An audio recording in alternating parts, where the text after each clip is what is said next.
It's known as Cathedral City, the metropolis on the Rhine, or simply Köln. But for the next 4 days, a Brit like me would say Cologne is the epicenter of gaming, as hundreds of thousands of developers, publishers, artists and fans converge on this bustling German city for the biggest gaming event in the world. And of course, Xbox is at the center of it all, as me and my fellow Xbox On cohorts catch up with some of the minds behind the games making headlines and wish lists. Plus, we've got some Xbox news coming up that you're not going to want to miss. So keep it here as we bring you wall-to-wall coverage of the must-play games, updates and fan-favorite franchise coming to a PC, handheld or Xbox console near you. Speaking of Xbox consoles,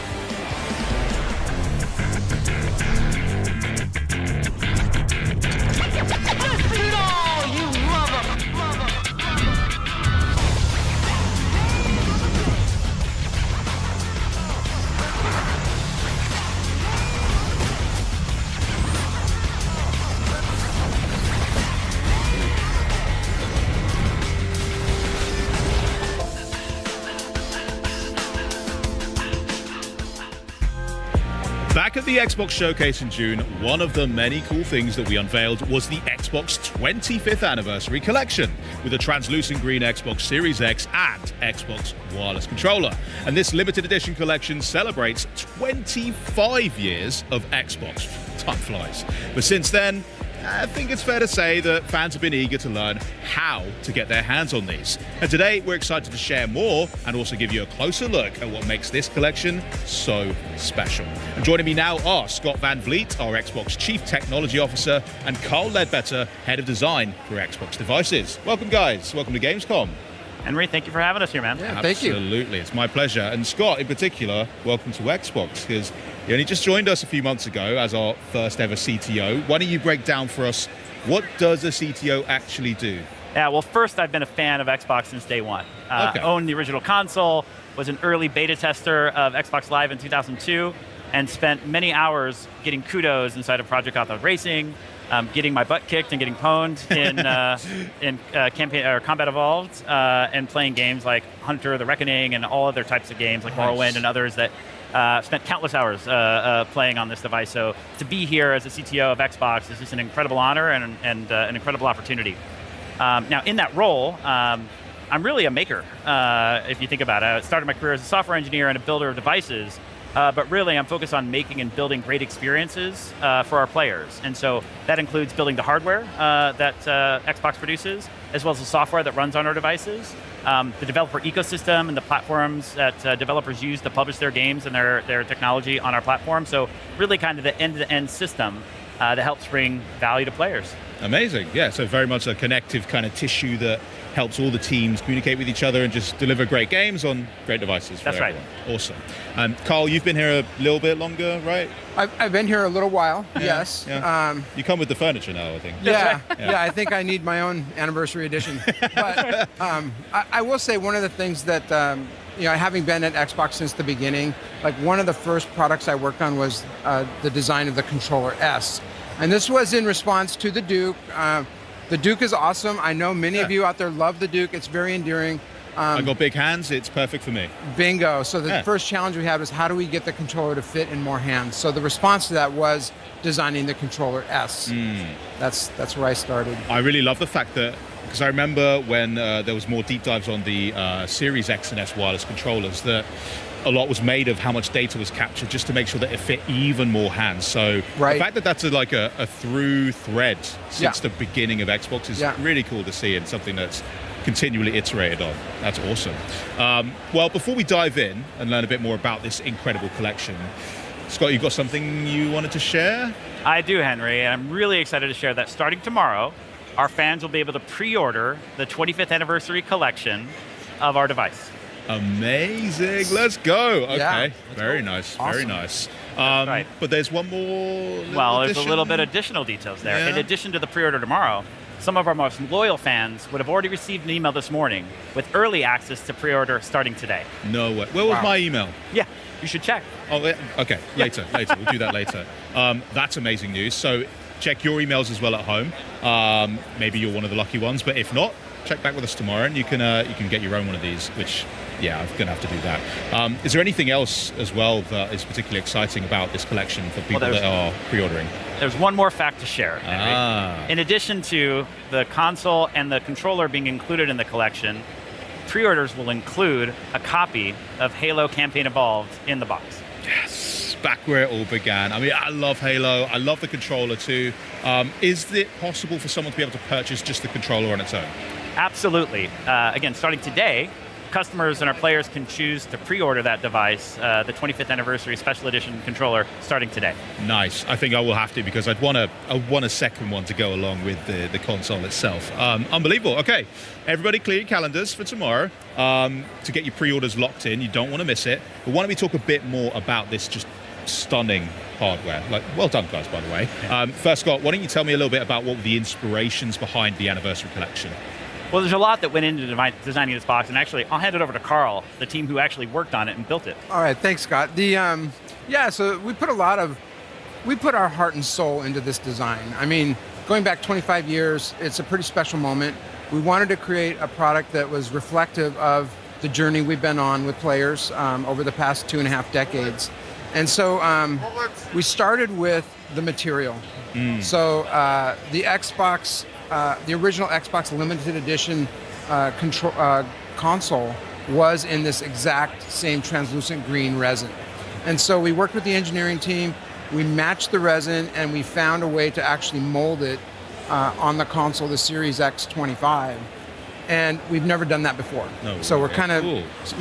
Building new product muscle with this one. So it's an exact color match. It's an exact match. Wow. And so we're really proud of being able to do that. There's also a number of Easter eggs on this product. I'm not going to give any of them away. Come on. Fine. That's up for you at home to, once you get this, just explore. You'll find some really special things. But I will say, for the people who are at Gamescom here, we have a special exploded view display of the Xbox Series X25. And on that one, you can see around the fan shroud Master Chief's helmet. He's molded in. It's special. Sick. Do not do this at home. That's right. Do not take our word for it. Yeah, do not open the device. Do not open the device. But for those of you at the show here, you can check it out. We also did a few other things. And so you'll see on the front of the console, it has the branding, the Xbox 25. Yep. On the controller, we also have that. We also did something that we've never done before. So I'm going to turn this on. And you'll see that the Xbox button, we lit up the X shape in green. Nice. So this is a true homage to the original branding for the Xbox. And that's just something that every time you turn on the console is going to remind you of where we've come from and the journey we've been on together.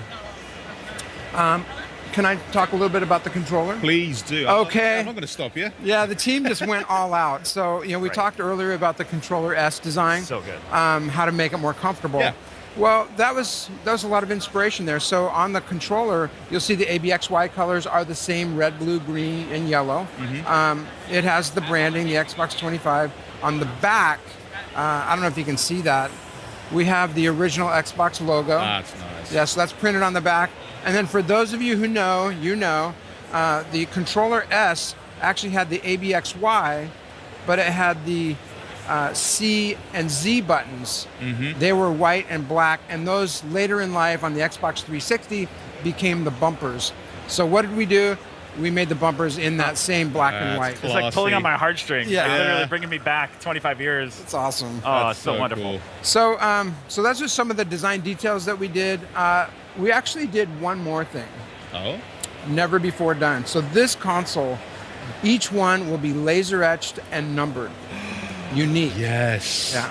That's sick. Oh my goodness. I can imagine already. People are going to be looking who got the 25. That's right. Who got the 117. The 117. Yes. That's going to be a real chase for collectors. I love it. Love serialized. And you've absolutely nailed the design. As someone who's been playing from the OG Xbox, I didn't have a translucent green one. I had the black one. So this is a nice chance for me to own something that's a piece of gaming history and also just looks so sick. So congrats, guys. Yeah. You've really done a great job. And if you are at Gamescom, definitely check out the Exploded View. Super cool. I'm kind of intrigued if I could get one like that and then maybe just put it together myself, because I'm a bit of a tinkerer sometimes, but yeah, I'll let you know. Well, it's been an absolute pleasure having you here, guys. Thank you so much for sharing all those details about the Xbox Series X 25 and, of course, the Xbox 25th anniversary controller as well. I'm not kidding. Get that reminder in your calendar so you don't miss the pre-order window. But hey, maybe check if you're one of our most loyal gamers and you got that early access email as well. But coming up, the Crazy Taxi World Tour continues with a jaunt through Germany unlike any other. But then we swap the pickaxe for a sword with an all-new game demo for Minecraft Dungeons 2. But Minecraft Dungeons 2 isn't the only big game coming to Xbox, with Gears of War E-Day, NBA 2K27, Call of Duty Modern Warfare 4, and Grand Theft Auto 6 all on the way. Xbox is truly the best place to play. But first, you're a raccoon leading a gang of trash pandas in all-out mischief and mayhem. Yeah, it's our first world premiere of the day. Enjoy.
Germany, the land of enchantment.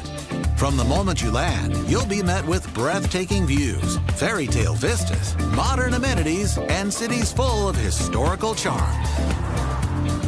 And there's no better way to explore this vibrant land than by car. Experience historic villages, modern art, delicious sausages, fantasy castles, magical holiday markets, and pointier castles. The charm and atmosphere of the natural beauty is only beat by the colorful locals you'll run into along the way. These interactions can be quite magical. Naturally, no trip to Germany would be complete without a visit to the famous Autobahn. So, what are you waiting for? Explore Germany today. Auf Wiedersehen.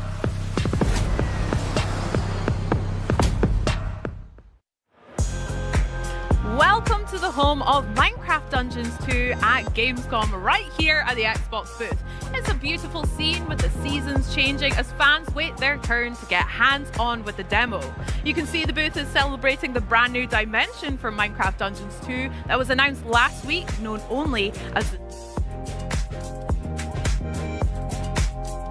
gameplay, and there's no waiting in line for you. Charlie's got the controllers warmed up and ready for a live playthrough with 3 of the minds behind the game. Charlie, take it away.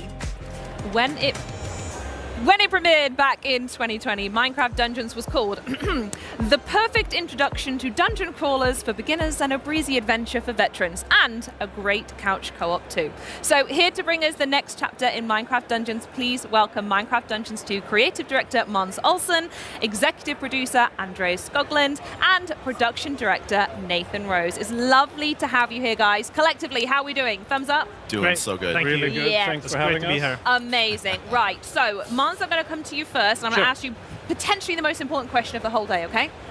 what kind of game is Minecraft Dungeons 2, and how does it build upon the world of Minecraft? Okay, so Minecraft Dungeons 2 is an action RPG set in the world of Minecraft. You fight familiar enemies and new enemies. You collect lots of treasure, and you can do all of that together. So you play up to 4 players, either in couch co-op or online play, or just mix the two together. And co-op's a huge element of the It title, really right? is, Yeah, amazing. And we're seeing such amazing footage here that we've seen already, but one of the things I really want to dive into, because we have a live demo today, how very exciting, is the character customization, because this has evolved quite a bit since the previous title, right? Yeah. So we're seeing the new inventory here. There's a few things that we have done to it.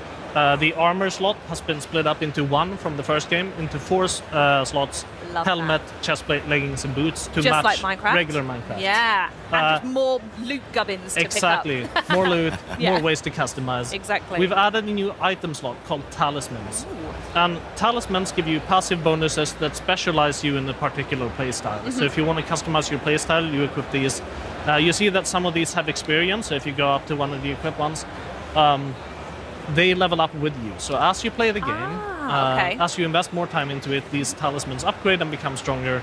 And for example, there is the Tasty Bone, which gives you a wolf companion that fights alongside. Good, he's back. I'm very happy. And you can switch these in and out to match For the sure. playstyle, yeah? Yeah. I know that's a huge emphasis for you guys. Is, you know, again, when you go in to choose a character, you choose the design of the character rather than a class type that you would Exactly. We have yeah. this idea that you are what you wear.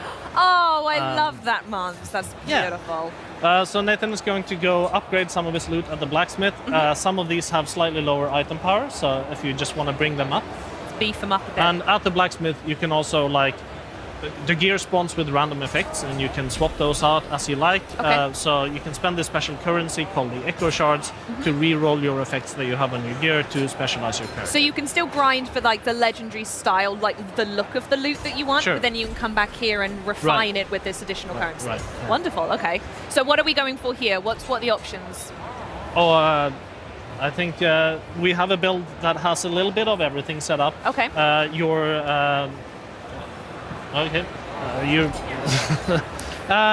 So the melee weapon here is unique. It's a very powerful item that has additional melee boosts of different kinds.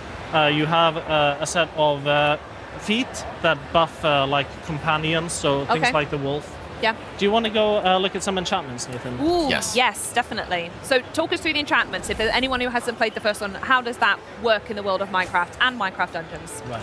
So to further specialize your gear, you can put enchantments on it. So you collect enchantment books out in the world. This is a change from the first game, Of course, yeah. where you had enchantments built into your gear, and now instead you collect these books and you can apply them as many times as you like to whatever gear that you like. So Oh, wonderful. Nathan, take your pick. Okay, I'm gonna go with Ender Mines on my main hand weapon. And what does that do? Weapon attacks deploy 2 mines that explode in proximity. Ooh, that does sound very good. Great ag control on that. And so now, whenever he does jump attacks, also new to the game, Ooh, okay. or combo attacks, swing multiple times, Ooh, that looks awesome. then you'll see these enemies pop up. And as a personal favorite, I could also see on the bar at the bottom that the firework arrows are back, right? They are indeed. They are my favorite thing. So I played this game obsessively with my family. It was the first game really that my daughter got into. With the couch co-op really came to us here. We even gave it a nickname. If you guys are interested in hearing a little, Please. maybe you can rebrand it. We called it Minicraft Dungeons. Oh. Let me know if Alright. it I love sticks in that. the office. No, it's I good. imagine It's good. it It's good. doesn't. It's good. But We'll yeah, adapt it. I loved it. And Should we head out yeah, into the world and if we get a can few make my more dreams players in? come true, All right, play let's it, join. that'd be great. So we're gonna travel to an outpost in the forest area here, and then I'll start. I'm gonna choose this guy.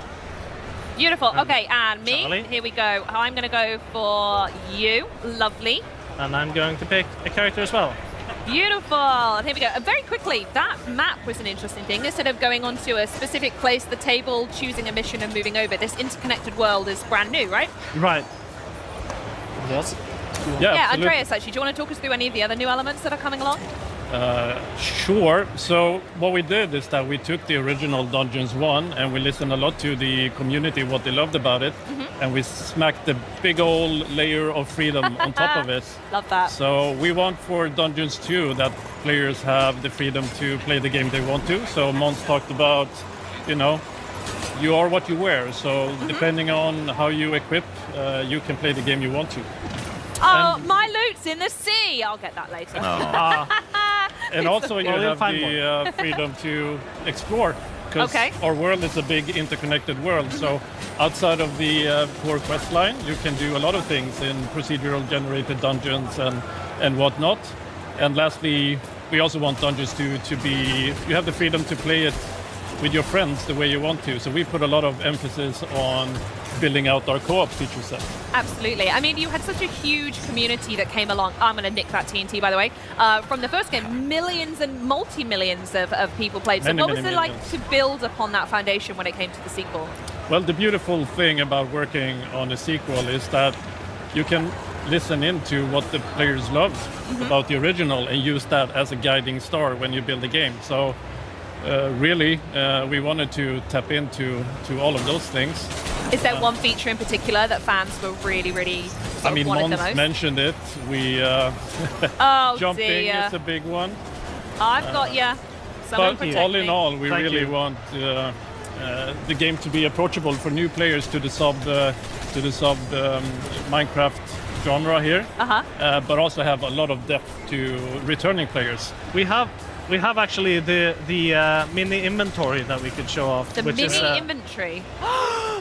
Oh, look at that! So in Hold the on, what do I press to get that? the D-pad up button. The D-pad up. Yeah. So in the first game, you had to inventory management. You had to like take it one in at a time. turns. Yeah. And that was some feedback from the community that we really took to heart. Absolutely. Now we have this mini inventory so everyone can manage the gear at the same time. Oh, yeah, we would rock, paper, scissors in our house as to who got to go first to look through the loot after a fight. That's incredible. I love that. That's really good. We also have this guiding line. If you're ever lost in the world, you can just press Love that. the button here. and Really know where to accessible. go. Yeah. So we're gonna go over to. Oh, you're hitting me with TNT. that was me. No. Okay. Oh, Well, that's Oh. another fan favorite. it's usually a Mons move. And another improvement in this game is if multiple people revive at once, you revive faster. So that Oh, was something amazing. we were doing there. That's really cool. I also wanted to ask as well, so I'm looking at what I've got equipped down here. What's this candle? That's the creeper candle. The creeper candle. So, like a creeper, it explodes. So you put it down, and then after a little while, it explodes, and it takes a bunch of enemies with it. Okay, perfect. Right, I'm going to test that up on the next adventure that we have. In fact, I'll tell you what. While I'm waiting for some poor innocent fool to put my creeper candle on, let's talk a little bit more about discovery and exploration and what makes this game as fantastic as it does. What's it like to expand this world even further for fans, Mons? So we just walked past this doorway. We didn't enter it, but that leads to a randomly generated dungeon. Oh, okay. And so you can enter those to find special currency, these echo shards that we use for enchanting and for upgrading the merchants in town. You can also get that currency by defeating soul corrupted mobs, one of which we see up here. Oh, it's this guy. Yeah, All right, I'm so definitely that's an dropping a candle there. Watch out, lads. Extra tough enemy, but once we get it, we should be seeing Nice. some of the special currency pop up. Oh, and well done, you we're all dings. collecting it. Great work. This is wonderful. Okay, and so we're just gonna walk up this tower and find the. Who's going to be up here? Well, let's see. Okay, all right then. Nathan, I wanted to ask you about the evolved co-op experience as well. We've spoke about it a little bit, and obviously we can see it on display here, but we mentioned it at the top. Co-op is such an integral experience to Minecraft Dungeons 2. Can you speak a little bit more about what that's like to bring it together and what it means for the title? Yeah, absolutely. A big change that was made between Dungeons and Dungeons 2 around couch co-op is the ability to join a online multiplayer game within a couch co-op group. So say if you're at home playing with your family and you have an open spot for another player, you can matchmake and grab another player from the internet to join your couch co-op. Oh, wonderful. It was a that's big really change that was really necessary and something that our fans have been asking for. Yeah, I can imagine. All right, kill all them idiots. All right. Oh, this looks like what? Oh, the weather's not good either. No. Oh, dear. Well, I think we have one of those infamous demo bugs here, but Oh, no. this is supposed to be a big boss fight. And you've robbed me from it. That's fine. I will Yeah. have to wait and see it when it comes out. Nathan, do you want to take us to the forest and we can play some of the forest there? Yes. Oh, yeah, absolutely. So, yeah, let's talk a little bit about how we're going to get to the forest. the map, the world, how it all connects together while we're setting that up, please, Mons. This Right. stunning, by the way. Yeah, so we have this lovely map. There is things to do all over it. As you can see, there's like little indicators of side quests. Okay. In fact, actually, I think I've just been told that we can't see it here, but everyone, there we go. We do have a clip. We had a little nice. practice on the boss fight. So actually, we There can he just is. talk Let's over the look at that. footage Oh, and nice. how good I am. I don't think, yeah. So talk us through. Who are we seeing here? Right, so this is the Copper Monstrosity. It's a really big boss fight that you encounter as part of the story. You're looking for somebody else, somebody called the Supreme Evoker. Okay. But actually, as you get here, you instead encounter this giant monstrosity to fight. And it's actually quite a challenging fight. This video is making it look easy, Because we're so good, right? but yeah, like it takes a beating. Yeah, I mean, it was a great fight. It was really, really fun. Yeah. And I felt like everyone, you're missing out. We had some great call-outs as well, everyone looking after each other. I've thrown the TNT and everything. So again, the co-op comes perfectly into there. So do we want to touch on where we've landed here? So back into the regular, or are we going to... Let's have a look at where this goes, actually. This was really interesting when we I think when it's we an looked at interesting this. cutscene too. Yeah, talk to us about what we're about to see then. Right, so this is right after the fight, and we're seeing some of that quirky Minecraft humor in this cutscene. Yes, love that. I'm so glad you've kept that in. Yeah, we're picking up a note block, which is important to the story. We'll go into more details on that later, but Okay. as you can see, it's that easy to just... Laughing at him in the background. Is there any symbolism with the music box? Oh, there is. Yeah. Yeah, but we'll get into it at a future Okay. date. All right then. Well, on that note, talking of a future date, Minecraft Dungeons 2 does launch next month. It's not that far off, guys. I hope we're all excited. Are there any last thoughts you wanted to share with players before we wrap up? I mean, saying we're only 1 month out, I think this is a brilliant time to also pre-order our game. Because it comes with a lot of really nice, items you get with pre-order. I mean, look at this cape. Cape is beautiful. Look at the chicken. Look at the chicken. Yeah. That's the Soul Chicken Pet. Oh, I love them. Oh, so sweet. So this comes as part of the pre-order bonus, as you Yes. say. Yeah. So pre-order now, get these things, and we'll see you all in a month. I'll Yeah. meet you in the interconnected Absolutely. Yeah. world. I'll be jumping in all your lobbies. Well, Great. thank you so much for joining me today, guys. This was absolutely fantastic. Good luck for the rest of Gamescom as well. And yeah, thanks again for walking us through this demo experience. But coming up, it's the day that changed everything. The most important event in all of Gears of War lore. And we're not just talking about the long-awaited reunion of Marcus and Dom. We've got the latest on the campaign and what Gears fans should look out for when Gears of War E-Day drops later this year. But first, let's keep the party going with another world premiere. Know you what it is to behold the world's ending?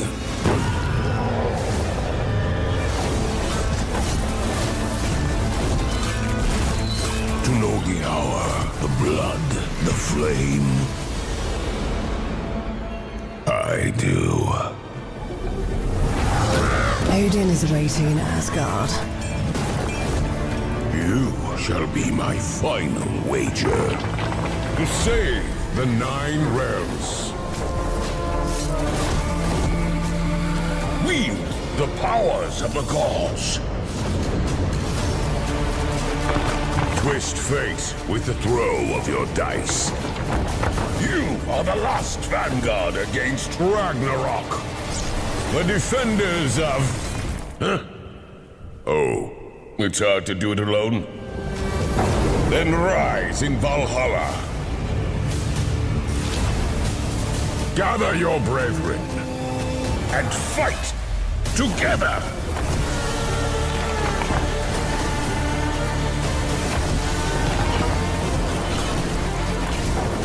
Show the spawn of Loki why you never bet against the gods.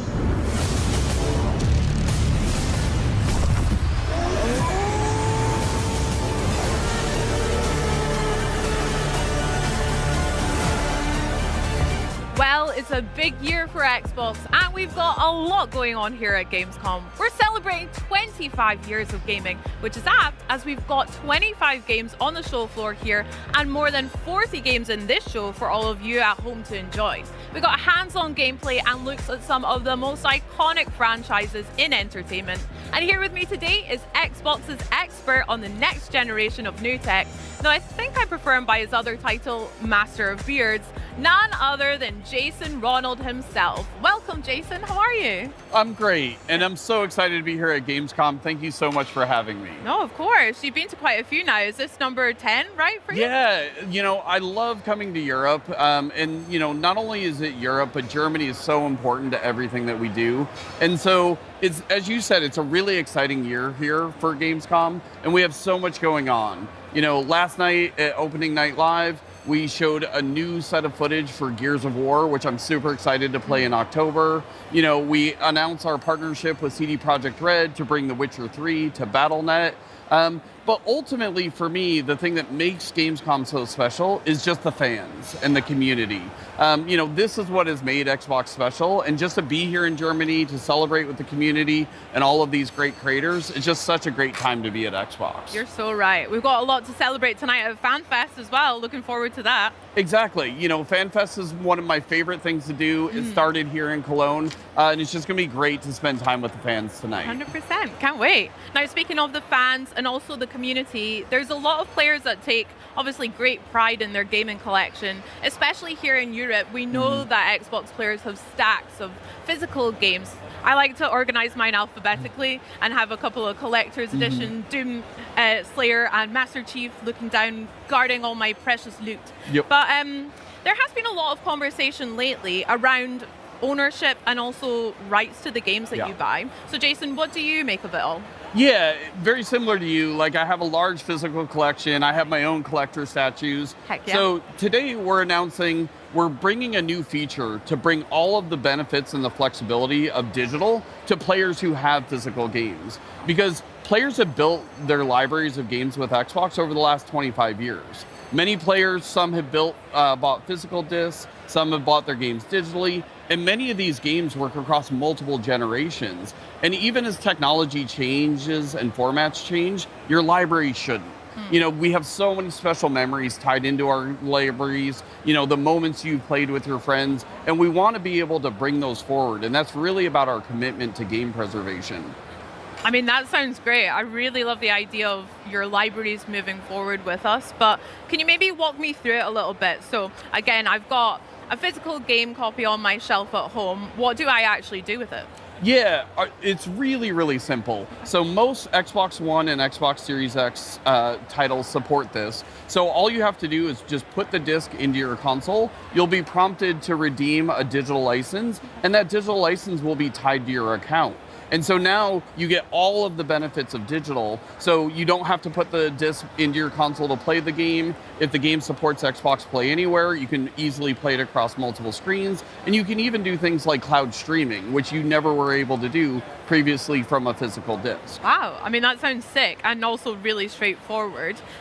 You mentioned just then about supported titles. Yeah. What do you mean by that? Yeah, so we're launching with support for thousands of games. Okay. And we'll add more over time. And this is part of why we're launching it with the Xbox Insider, so that we can start collecting feedback. And you'll see improvements over time. But this is really just, when you think about working with thousands of games across 25 years of Xbox, very similar to how we brought the original Xbox games to PC. We're just really focused on giving you more flexibility and giving you more ways to play the games that you've bought from Xbox over many years. Awesome. Sounds like a lot of ways to play. And with this new feature, nothing's being taken away here, right? No, not at all. Your physical discs continue to work as they always have. You can display them with your collector's editions and just celebrate your collection. And it's really about adding more flexibility and providing more choice for you as a player.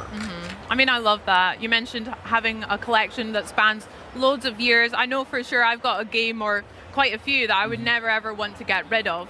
And as we approach Xbox's 25th anniversary, what are you hoping that players take away from this? Yeah, for 25 years, players have invested in Xbox, and the players have really been what have made Xbox special. And so we're really focused on how do we honor that as we think about the next 25 years of Xbox. And so we just really view this as another step in making sure that your library is protected. It can move forward with you as technologies and formats change. And we're going to continue to invest in game preservation and adding new capabilities just to make sure that your library continues to get better as technology evolves. Oh my gosh, sounds awesome, and also very exciting as well. Well, Jason, thank you so much for joining us and sharing that with us today. And for Xbox Insiders, this feature begins rolling out next week on August 31st, with more details available on Xbox Wire. Coming up, it's the first emergence of the Horde as we catch up on the latest from Gears of War E-Day with the team from the Coalition. But first, it's time to sharpen your swords and brush up on your knowledge of ancient China. Where Winds Meet, an open-world action RPG, is sporting a new expansion, sure to delight fans everywhere, so take a look. The black gold is in there. Let's go.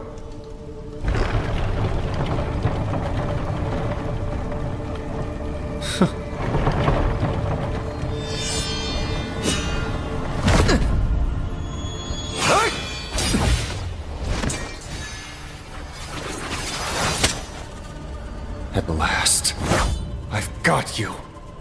It seems those fools let you slip away. Ah. Last time you had a drunk. This time a cripple. Last time, you ambushed us. We were outnumbered. Today, we set the trap. Knowing that the Lodestar Swordmaster wanted the black gold, how could I not be ready? Ever since that day, my only goal has been to find you. And to kill you myself! After all this time, you've still learned nothing. Serving yourself up like this, what a tragic waste of poor Han's sacrifice.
Skyward City is moving.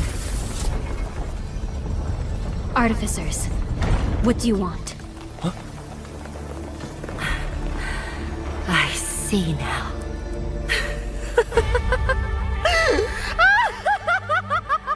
That old rat played me. Used me as a pawn. You won't get away!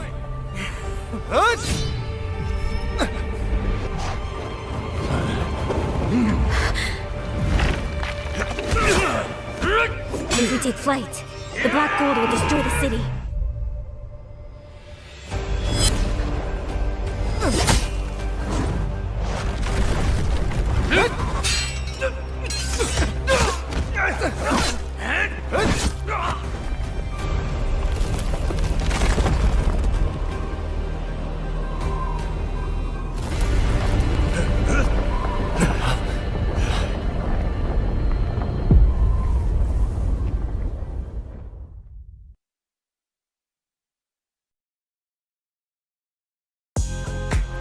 Gears of War fans have been eagerly anticipating Gears of War E-Day since it was announced in 2024. And here to chat a little bit about everything they've got going on at Gamescom this week, from the Coalition, please welcome Studio Creative Director Matt Searcy and Studio Art Director Arian Hambeck. Guys, welcome. Thanks for coming and joining us. Thank you. Our pleasure. Now, you obviously had Opening Night Live last night, had an incredible story trailer.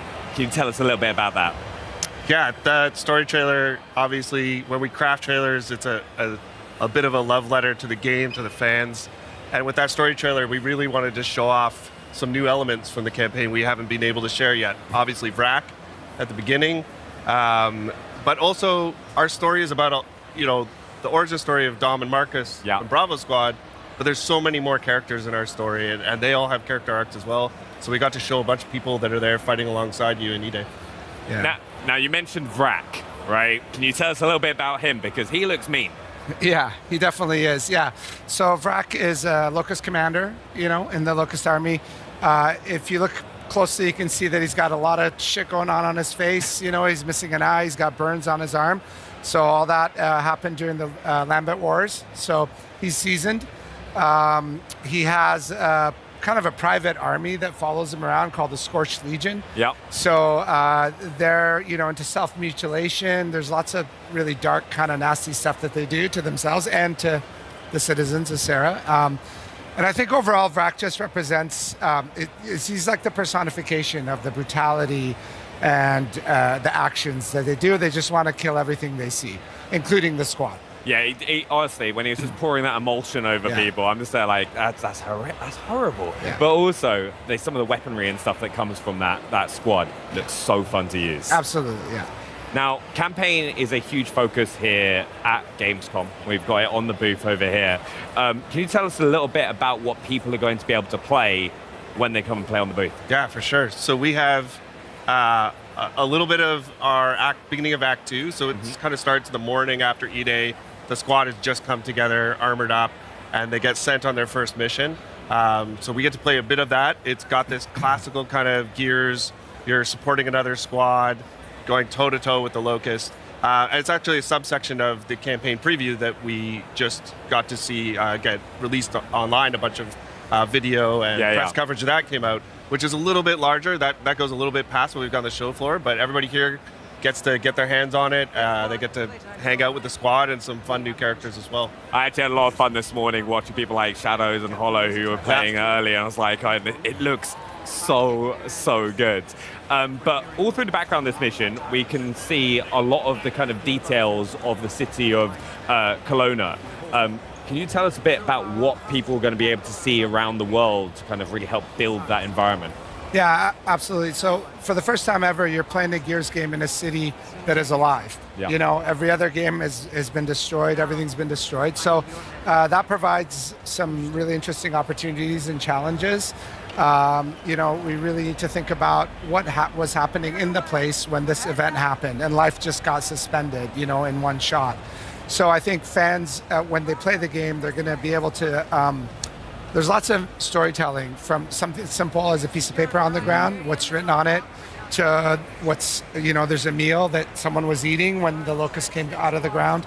to more complex set pieces where there's a bunch of dead bodies and maybe they got dragged somewhere. So I think, it does pay to slow down just a little bit while you're playing the game and look around and just really take in all the detail that we've really loved putting into the game. You can also see in shots like that where you get glimpses of this whole city, which we built. We built the whole city, which is really cool. And there's this battle going on everywhere, right? So you see helicopters go by, you crisscross with other squads, which is what's happening in this mission.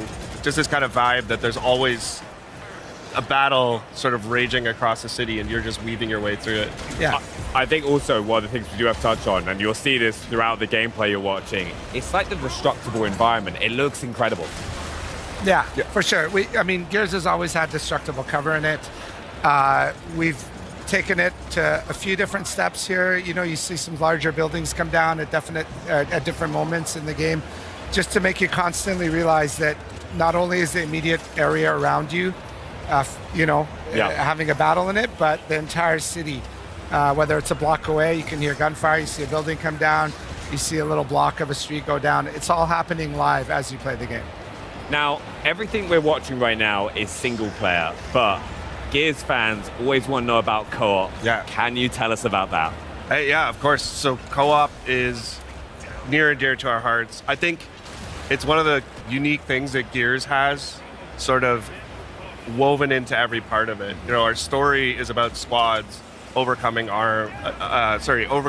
odds together.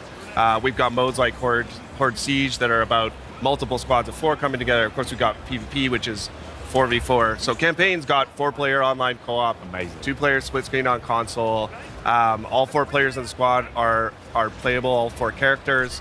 And I think it's one of those games that it plays great on its own, but it just sort of comes to life when you're there with a friend, your ride or die buddy, like Marcus and Dom. A lot of our mechanics sort of come to life a little bit more in terms of our enemies, obviously DB&O and a bunch of other stuff.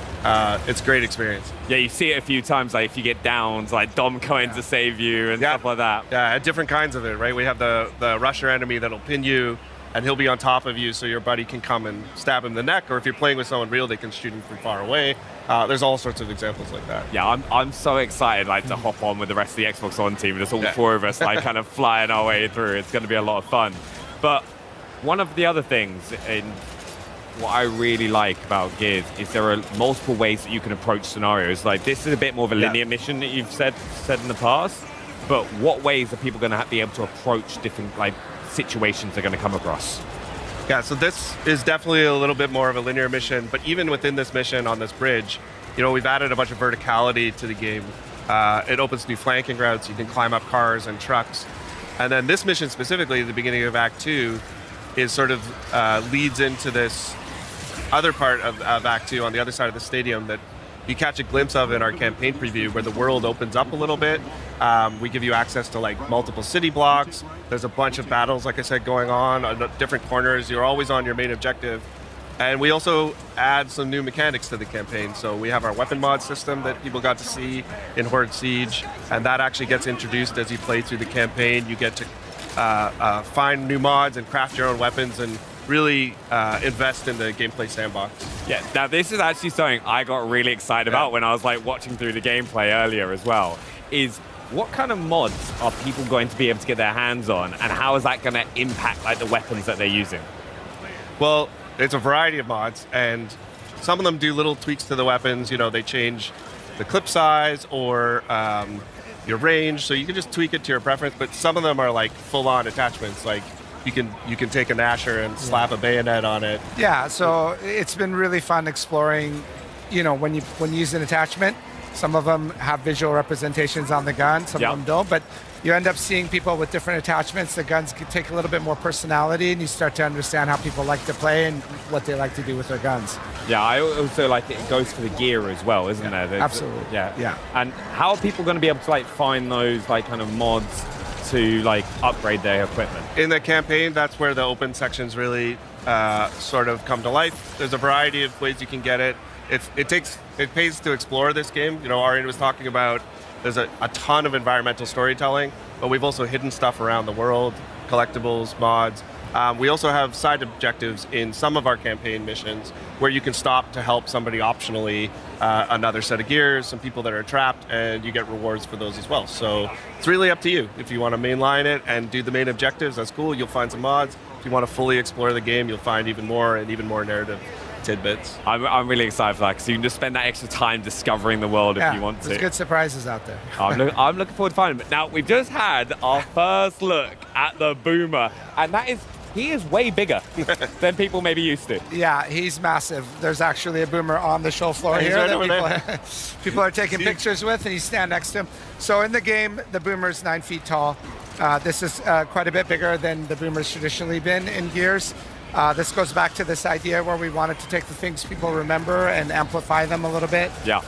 And then it also introduces fun ways for him to enter the battlefield. There you can see he breaks through this big truck, this tanker trailer that causes a bunch of fire and explosion, but he also doesn't fit through doorways. So if he's coming through a traditional door, he has to bust his way through. Oh my! So that just makes it a little more exciting when he makes an entrance. Yeah, you're like, oh, I'm fine. He's 9 foot. He can't get through here, and he just smashes it through. Kool-Aid fans. Yeah. No, I've got to say his weapon as well, because we all know the boom shot. Yeah. Right. This is like even bigger. It's a bigger boom shot. Yeah. Like the Locust, when we were going back and looking at revisiting old weapons, we always wanted to see if there was something else we could do. So we've got like the prototype Lancer, we've got the heavy boom shot, means you're really committing to carrying a rocket launcher around instead of just something in your back. It's also opened up opportunities for us to add new weapons like the gut puncher, the cog grenade launcher. Yep. It's like a little more skill use than the boom shot. You could time where your grenades go. So everything kind of found a new place. And we got to make some cool variations of weapons people have seen before. I love the breach shot as well. I think that's like fan favorite. It's one of my favorite guns. It's such a super fun satisfying. And the active reloads is popping up on screen there. I just wanted to go through a couple of things because there's two features, right? One, it's in a different place than some fans may know, but also bullets are appearing a little bit earlier. Yeah, we put the active reload down in the center screen. We found through our testing that, for a lot of people, some returning fans, especially new fans, they just use it way more. If you're an old fan and you like it up and where it was, and that's your muscle memory, 100%, there's a setting for that. But for some guns, we also have this per shell reload mechanic, like on the breach shot and Nasher. It's really cool because you can still get your active if you go all the way and you wait for it. But if you need that extra shot to get out of a clutch situation, there's a wretch in your face or in PvP a person right up on you, you can pop a load right into them as they come at you. Yeah, so it's just like a nice way you can kind of change based on the scenario you find yourself in. Yeah. And talking about scenarios you find yourself in, as we've been going through this level, you've kind of been walking into areas and there are like tons of kind of clues about things we may have missed or have happened in those areas before. Can you tell us a little bit about that? Yeah, so one of the main things that we try to impart is the brutality of this day. Emergence Day, 2/3 of the planet gets wiped out in one night. So if you kind of pay attention to the corpses a little bit, you'll see little storytelling things. The blood trails sometimes give you a glimpse of what has happened, the pose they're in.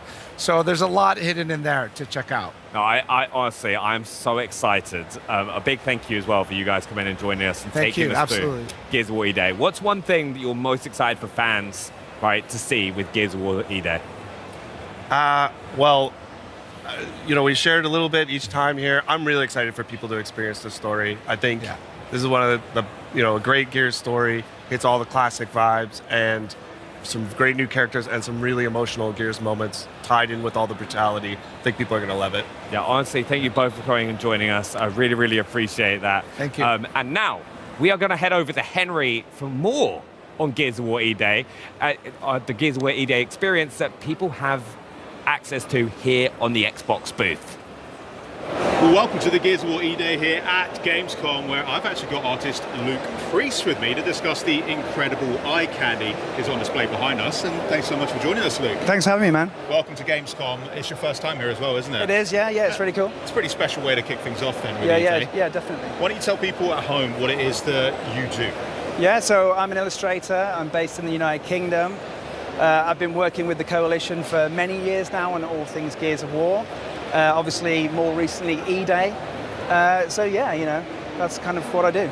And this project in particular is pretty special. So Yes. let's talk a bit about that, because I can see that we've also got Gibson involved. Yeah, so yeah. that's pretty cool. Talk to us a bit about this partnership. Yeah, so we partnered with Gibson Guitars. They're amazing people at Gibson. And they sent us like these guitars. Well, they turned up and they were like from the factory, so they didn't have the art on, and then my job was Wow. to paint this artwork onto the guitars. So. And if you don't know at home, these are particularly tasty guitars that Gibson have sent you, because we've got the SG over here, the Les Paul. These are like iconic guitar silhouettes. Very iconic, yeah. Amazing. Can you tell us a bit then about the design? So what inspired you to really lay down this artwork on top of these guitars? So what we wanted to do, we wanted to tap into the pillars in Gears, so the core pillars. So obviously with the Marcus guitar, we tapped into brutality.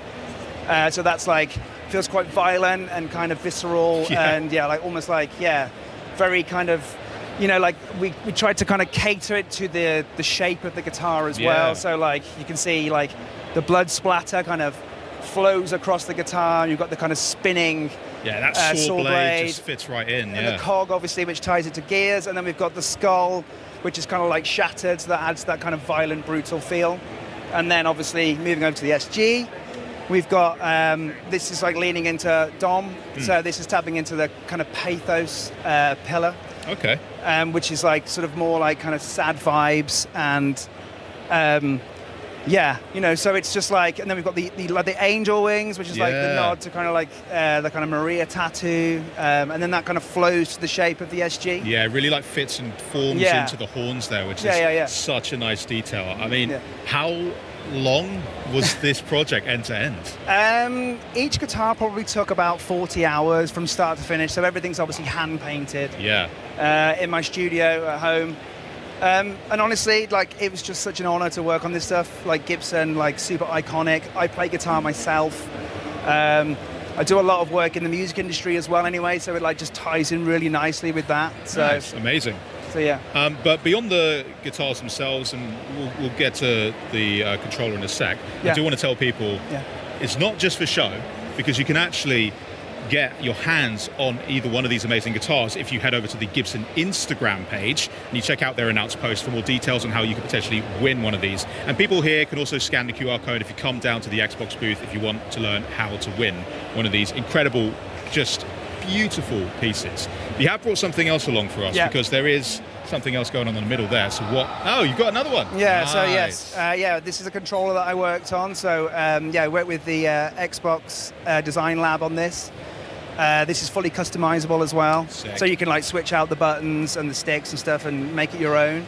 And this is tapping again into the brutality pillar. Yeah, I'm getting that brutality vibe so it's straight the vibe, away. And it's just try to make it feel super iconic and just have that. There's like the lances in there, the skulls. It feels really violent and absolutely. Yeah, just taps into that kind of that vibe. So yeah. Mate, I think you absolutely killed it with these designs. Thanks, man. So thanks so much for showing us so much. and talking us through it as well. If you want to get your hands on your own one of the E-Day limited edition Xbox Design Lab controllers, you can grab those beginning September 30th. So check out xbox.com for more information on that. I will definitely be doing that. But thank you, Luke. I hope you have a great Gamescom. But there's there's quite a lot going on here, so we're going to have to pop off and see what else we've got going. So thank you. Come along with me, because the rest of the booth over here that we've got, this entire segment, you can see loads of people queuing up right now to go and actually play Gears of War E-Day. So E-Day has officially landed here in Cologne. This is particularly cool. We've got a custom PC built in partnership with NVIDIA GeForce RTX. We've got the nice COG logo there on the cooler. I mean, just looks unreal. So if you're in town, come and check everything out. And then what you're going to want to see, Benny was not kidding when he said the boomers are huge, but besides the boomers, we've got a couple of other buddies that we want to be talking to, because joining me in front of this incredible statue and one of the many photo ops that we have on the Xbox booth is Senior Product Manager at the Coalition, Noah Benish, and GeForce Evangelist, Jacob from NVIDIA, to chat with us about Gears on PC. So, hello guys. How's it going, welcome to Andy? Gamescom. Is this your first Gamescom, or are you veterans at this point? Second Gamescom for me. Second? For me, no, probably third or fourth, maybe. Yeah. Okay. Maybe and more. Who's the guy you brought with us as well? Is he going to say anything? He can say something. You're kidding. He can say something. Would you like him to? We could do that, yeah, definitely. Yeah? Okay, yeah. We'll get to that in a Okay. sec. Now, we should talk shop, though, because Gears on PC is... Oh, someone's getting in. That's cool. I love That thing's really awesome. That is. I would Can love I to be take able that to, home? Yeah, I was going to say, I don't think it'll fit. I don't think it'll fit in your carry-on. Yeah, we'll make it door work. either, I But don't think. yeah, tell me a little bit then about Gears on PC, because everyone here is checking out the game. Absolutely. We have Xbox players who are really excited. It's another console exclusive, but on PC, we've got some pretty cool features to talk about. So what exactly have you been working on that is exciting for PC players? Well, Henry, I think broadly the most important thing to know is that Gears of War E-Day is a game that is for PC players, built by PC players. So for us at the Coalition, at a bare minimum, that means supporting all the features you'd expect from a title like this, such as 32:9 and 21:9 ultra-wide support, including 21:9 cinematics in the campaign, Oh, nice. extensive mouse and keyboard rebinding options, variable refresh rate, uncapped frames, and so much more that's hard to list off and mention definitely, here. yeah. But beyond those sort of baseline features, we wanted to take the experience a little bit further for our PC players with advanced graphics technologies. And that's why last night we were so excited to announce that in partnership with NVIDIA, we've integrated deeply mega geometry into our game. Mega geometry. Okay, Yes. so I'm going to need you to run through what exactly we're talking about with that. Yeah, RTX Mega Geometry. I am super excited about RTX Mega Geometry. So Gears of War E-Day supports nanite, so you'll get really detailed environments, objects, and with RTX Mega Geometry, we can actually add ray tracing on all of the nanite geometry. So you'll get much better looking reflections, shadows, and I mean, it's just going to be way more immersive. You get 50 to 100 times the geometric detail with RTX Mega Geometry enabled. It's pretty amazing. That is intense. So, just to break it down, we've got geometry, shapes, yeah, right, yeah. Mega, pretty freaking sick. Yeah. Okay, cool. Everyone's on board now. Great. Well, thank you so much for chatting to me, guys, about everything here. Of course, that's not just what's going on here, because in the actual play area, people can check that out too, right? Absolutely. I mean, better than talking about these features is experiencing them for yourself. So you and everyone else here at Gamescom can enjoy our first public hands-on of campaign inside the booth behind me. We've got 20 stations, all of them PCs, Sick. all powered by the GeForce RTX 5080 that have been built by our friends at Alternate. So if you're here at Gamescom, please come check out the campaign. Yeah, you know what to do now, guys. Yeah, thank you so much, guys. I'm probably going to head in there shortly after All this. right, we can hook up with the There's line. a bit of a big queue, though. Yeah, but I might go in. I know a guy. Yeah. Oh, thanks. Nice. All right. Well, for a deeper look at that technology that is powering E-Day on PC, why don't you check out this exclusive behind-the-scenes Vidoc from the Coalition and NVIDIA. Check it out.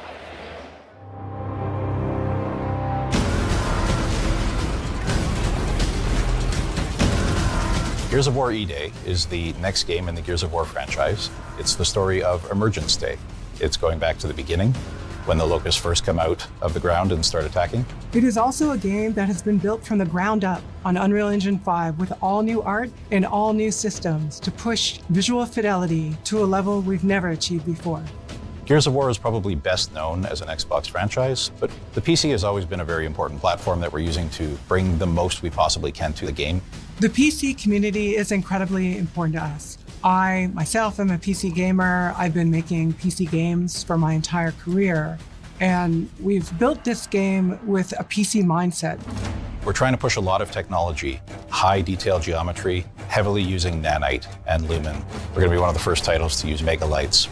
Gears of War supports hardware, ray trace, lighting, shadows, and reflections. This shows up in so many different ways. A great example is our pay and save. This is an environment that has TVs that have dynamic lighting coming off them and bouncing off the scene. There's a lot of dynamic elements to the game. I think one of my favorite things is tickers, watching them run through the level.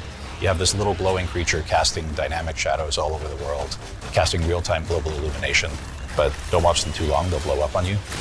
It's really noticeable on the muzzle flashes on our guns as you get this burst of flashing light and all the shadows that get cast off it. And we can have dynamic lights that sort of flicker. You can build this sense of tension and use lighting as a tool for visual storytelling and gameplay that we haven't been able to do before.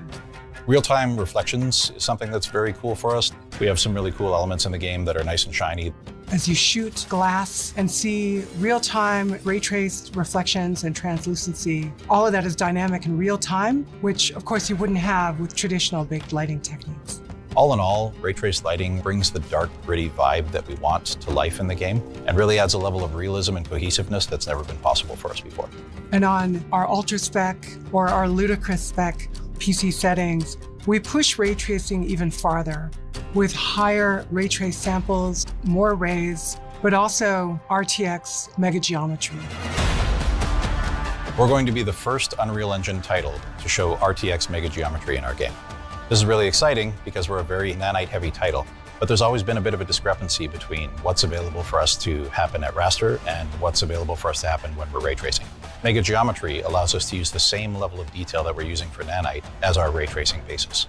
It pushes the visual ray trace scene to a higher level than we can achieve with Unreal Engine's technologies out of the box. You see some of the examples of foliage or shadow detail that is just crisper and has more fine detail in that shadow. You definitely get a lot more detail in a lot of the rock surfaces. They look just a lot sharper and a lot more correct. And as well, things like barbed wire, things that were just not possible to represent with the amount of triangles that we had available to us, all of a sudden look really nice. Our environments are incredibly dense. We have 100 times the geometric detail in our game than anywhere else. And being able to work with NVIDIA and bring mega geometry to this game really is going to show what games are going to look like in the future. DLSS and other super sampling techniques really allow us as a developer to perform more advanced graphics techniques that just wouldn't be possible to do if we were working at full resolution. It's something that allows you to take a lower res image and then using machine learning is able to upsample that to a larger image without really sacrificing the quality. We also support dynamic multi-frame generation, allowing you to push to the highest frame rates possible. And it's so important that we tie this with Reflex. Reflex lowers latency and improves the responsiveness of our game.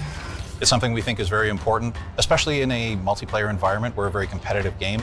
You want to make sure that you have your enemy in focus and your reticle over them at all times. We want a nice, smooth frame rate, and we want that ultra-responsive input latency. Customization is a huge part of why I play games on PC, and it's part of what we wanted to make sure we're delivering for E-Day players. If they care about HDR, if they care about frame rate versus resolution, we want all of that choice available for players. I'm an ultra-wide player. I have really pushed the team to make sure that we are showing up strongly there. We have full support for native 21:9, gameplay up to 32:9, and all of our cinematics are also real-time and are rendered in ultra-wide. Our benchmark is something that's very important to us. It was something that has always been used by reviewers for years after we ship, and it's something we hope will be that way again. This is a very technically ambitious title, and I think we're going to push hardware for years to come. We've always built our games to showcase the latest technology and push what is possible in gaming. And working with NVIDIA, who share the same philosophy with us, we've been able to bring features like ray trace lighting, RTX mega geometry, DLSS, Reflex. For players, this means delivering an experience that feels like they're playing a movie with the real-time performance that you expect in a high-end game.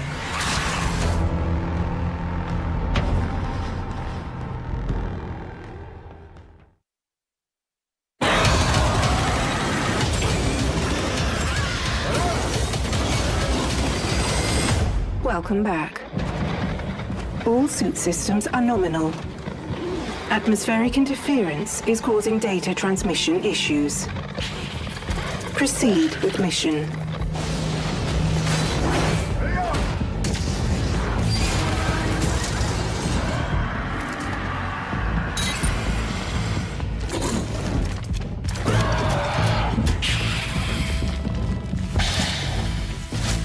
Alert.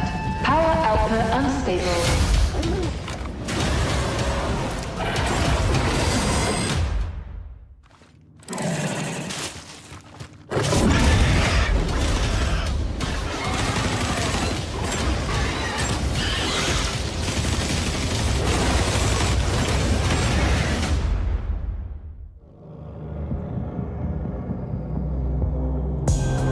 I love it when the title of a game so purely matches the gameplay, and here to break down what we just saw and give us an exclusive first look at what fans can expect in-game for Alien Deathstorm, please welcome Rebellion's head of design, Ben Fisher. Welcome. Hiya, how's it going? Ben, it's so good to see you. I mean, it feels like only yesterday we were hanging out at the pub, chatting Atomfall, and it seems that you and the team have been pretty busy since then as well. Yeah, I mean, it's great to work on a load of different games at once, but we learned some cool stuff from Atomfall about sandbox freedom and giving the player non-traditional ways of doing objectives. We've fed that straight into Alien Death Star. Ooh, I love that. Now, on that topic, Atomfall, congratulations. It's been a huge success for you guys at Rebellion. I hear it has a lot to do with maybe Benny and I's characters' face scans in the game, but you know, I reckon so, yeah. We won't take too much credit here.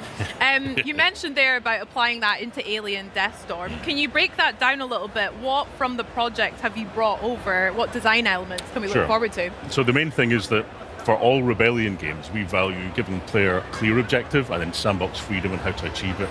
Sort of systemic game design, that sort of thing. We don't usually choreograph specific gameplay experiences, but build a possibility space for the player to take control.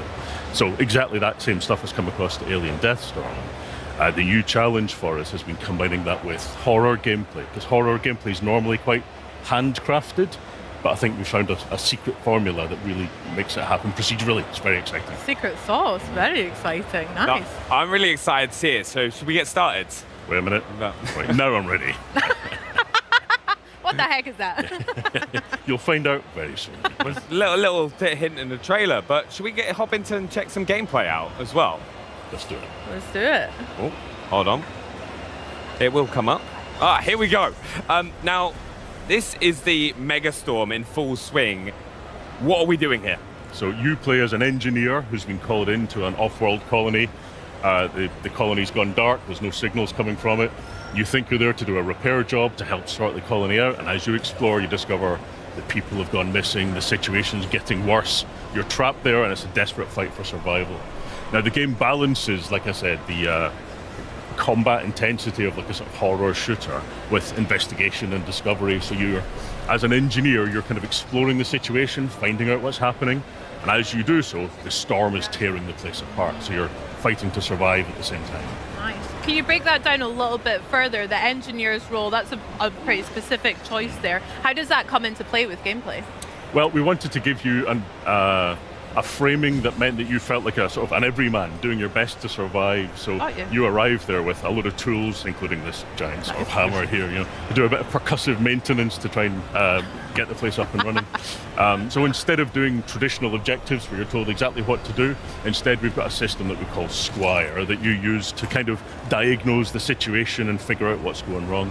So what we can see here is the player exploring around, testing out the locations, trying to see what's happening and trying to piece together in their head how to tackle the situation in front of them. So this is a nuclear reactor that's in the early stages of meltdown, and they're going to try and diagnose what's wrong and try and fix it. So the player has to be observant, they have to engage with the environment, piece together clues that kind of frame them as a detective figuring out how to solve this stuff. Very interesting. That just scared me. I was not expecting the ceiling to collapse. Well, good. Yeah. But I was just having a look at the HUD, right? And like stuff is popping up on the HUD all the time. Can you tell us a bit about that and like what players can see on the screen? Sure. Well, we want to give you lots of anticipation before a fight kicks off, because as you're exploring, you know, you're making a load of noise, you're causing a load of mischief, and that's going to attract some attention. Yeah. So there's a tracker at the bottom of the screen that gives you pings of nearby movement. It'll get scrambled by radiation and things like that. So it's like a multi-purpose tool to help them explore and understand the situation. So combined with Squire as a way of doing objectives, it makes you feel like you're there to do a job and you've got to like piece together and survive. And who's the voice that we keep hearing as well? Yeah, that's Squire. That's giving you little clues of what to do and how to explore, but never directly tells you exactly what to do. It's kind of like having Clippy in your pocket. You know? I'm a big fan of the naming Squire. That's very fitting. How many iterations did you guys have to go through for that name? Well, we always like to give things a kind of uniquely British twist, a uniquely British flavour to it, and it feels like a nice little like friendly friend in your pocket kind of thing. So it seemed like a natural fit. Squire. Exactly that, yeah. Awesome. Now, in the footage as well, I can hear some of the music making that tension a bit more buildable, and you mentioned some horror scenarios too. How can fans of horror games expect Alien Deathstorm to fit into their spooks and scares like Benny did with from Rebellion? Well, I think this is one of the most exciting parts of the game because the jump scare that got you there might not happen for another player. Oh. It's all tuned around the player's exploration, the player's experiences. So, as you're making a lot of noise and you're exploring, you might be attracting unwanted attention. You get a nice long bit of anticipation before the horrors turn up. But the fights and the encounters will be different for every single player. So it doesn't matter how many times you've gone through it before, you might never be prepared for what's about to happen. Exactly that. That's class. Now, looking at the objective as well, right? Right now, we're trying to repair and restore power to the reactor, right? What else is around him? What other kind of resource or enemies are we keeping an eye out for? Because in the trailer, we saw a lot. Yeah. And right on cue. Yeah. So the player here has been poking around, attracting attention, and that's spawned some enemies because they heard the sound and they came to take out the player. Yeah. So there's a balance, there's a tension between scavenging for resources and trying to understand the situation, but you're going to be attracting attention to yourself, so that the fight might get worse. Is that risk versus reward all the time? You're like, actually, do I have enough, or should I just go straight for the objective? Exactly that. Yeah. We saw a couple of different scary looking guys there as well. Have they got different names? What kind of different enemy types can we expect? Yeah, so there is a range of aliens throughout the game. In this demo here, you'll see scuttlers there, you'll see other ones called soldiers, but there's a load more that sort of unlock over the course of the game. But as devs, we don't even know exactly what aliens will be and what encounters, because it's all procedural or dynamic. Wow, that's very exciting. And to defeat these aliens, right, we're gonna need weapons, just like what you've got on the desk. What weapons are players going to have in Alien Deathstorm? Yeah, so there's a good range of weapons. You'll only see, I think, 3 of them in this demo. And they're all very kind of grounded, real-world weapons, because we felt like that kind of, that suit the tone, that kind of gritty, grounded sci-fi environment. So you'll see an SMG here, the shotgun, a pistol that's always got ammo.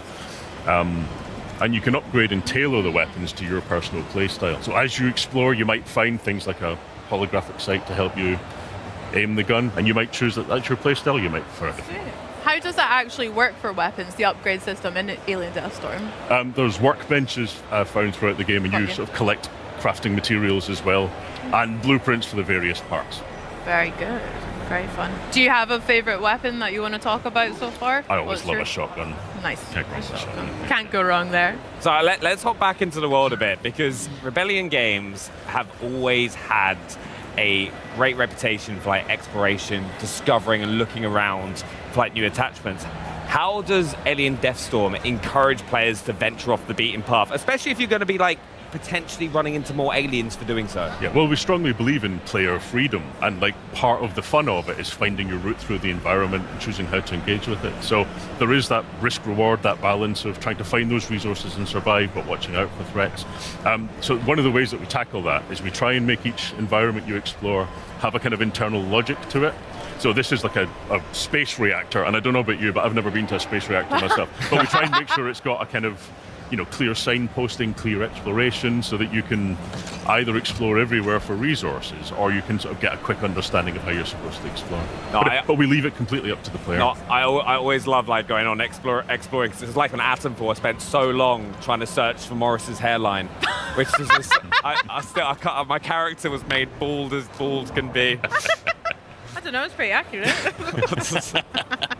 Sorry, that was harsh. I mean, we've got aliens, we've got nice alien guts to look forward to as well, but what other challenges, like that one, can our players look forward to? That was class. Yeah, all the best games have got a white visor button, right.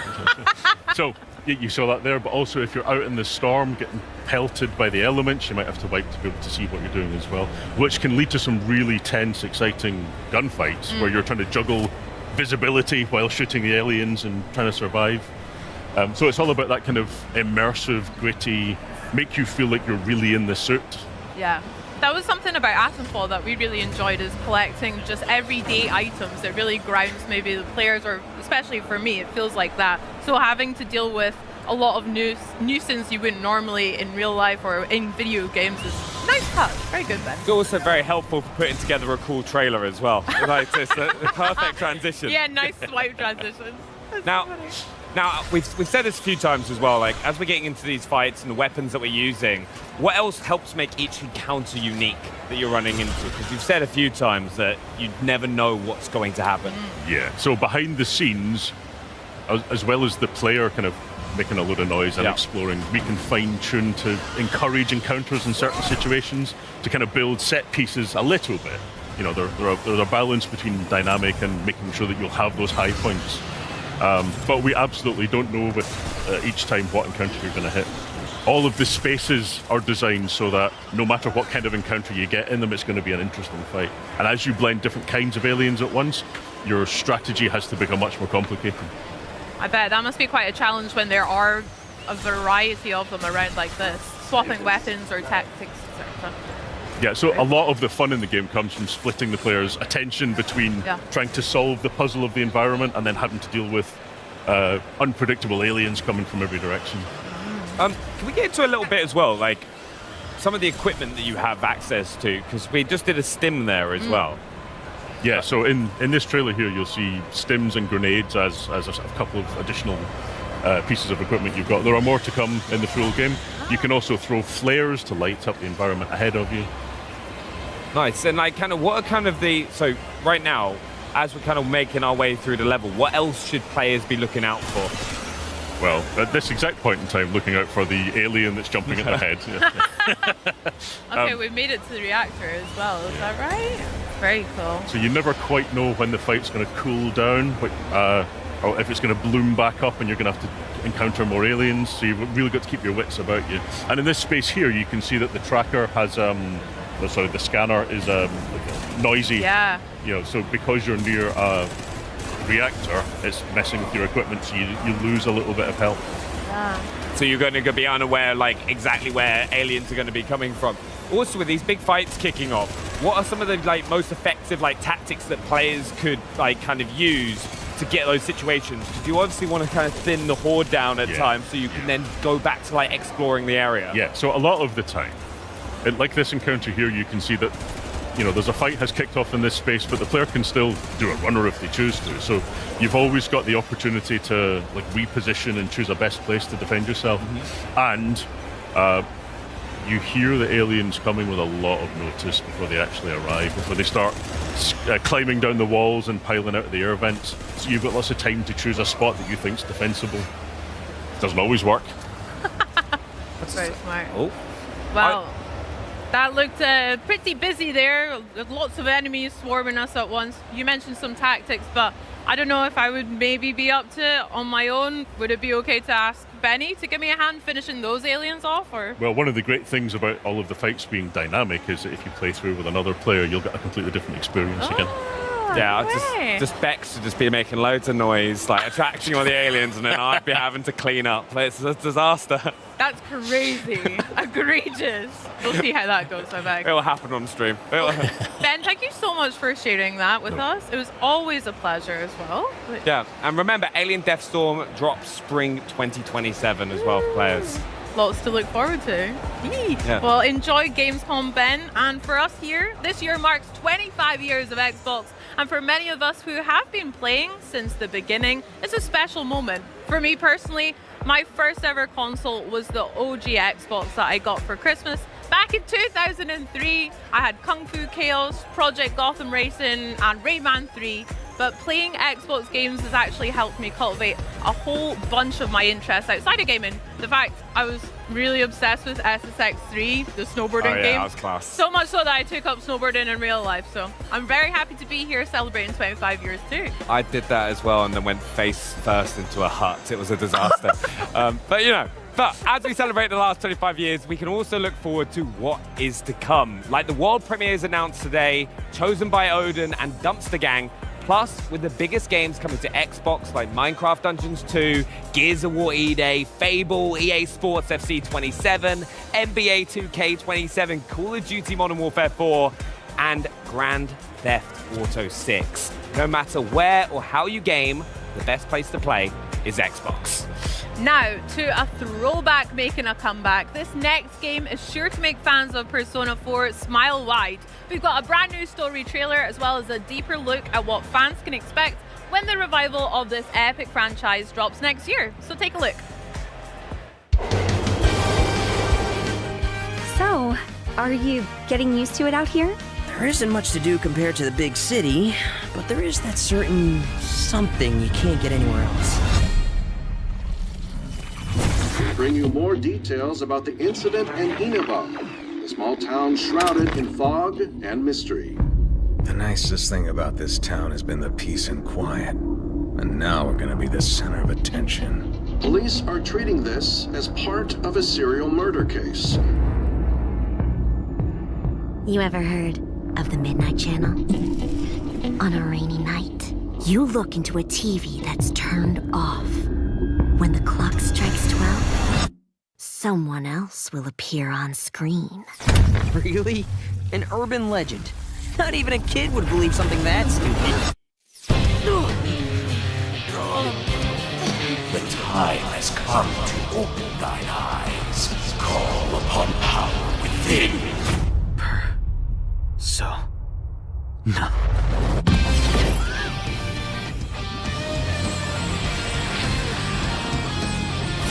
End it! It's here! Go!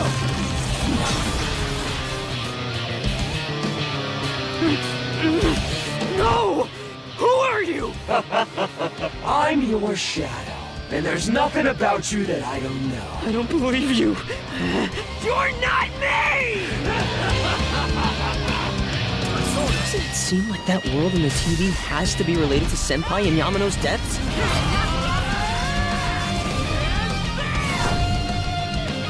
Are you saying people who appear on the TV die? Whatever's going on here, we're getting to the bottom of it.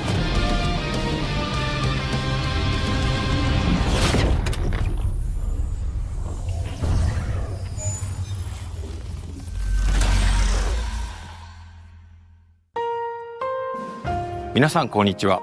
ペルソナスタジオゼネラルプロデューサーの和田和久です。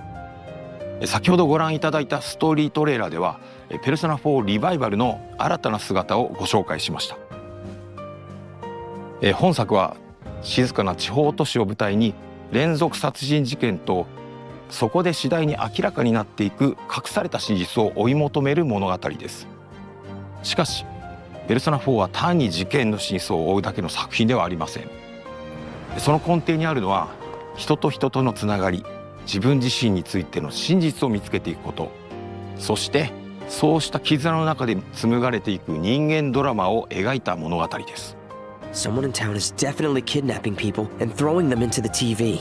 これらの対比こそがペルソナ4を特別な作品にしています。明るく青春に満ち、思わず笑みがこぼれるような親しみやすさや人との距離の近さを感じたかと思えば、次の瞬間には不穏な空気に包まれることもあります。稲葉の温かな日常があるからこそ事件の謎はより強く心に迫ります。そしてその事件を取り巻く闇が深いからこそ仲間と過ごす何気ない日々がよりかけがえのないものとして感じられるのです。シリーズ未経験の方にとっても本作はペルソナというシリーズを最も象徴的に体験できる作品の一つです。地方都市で高校生活を送り、人々との出会い、関係を築きながら一日一日をどのように過ごすかを選択していく。そして日常の裏側にはテレビの中に広がるもう一つの世界が存在しています。そこで仲間との絆が力となって、自らを支える大きな武器となります。Trust me, we know you can push your limits. 日常と非日常を行き来するこの構造はですね、ペルソナシリーズの核となる要素です。そしてペルソナ4ではその体験がさらに深い謎と結びついています。It's the picture we took the other day with all the other part-timers. この物語が描いているのは人が心の奥に隠しているもの、目を背け続けているもの、そしていつか隠し続けることのできなくなった真実と向き合う瞬間です。こうしたテーマこそが今なお多くの方々に愛され続けている理由の一つだと思います。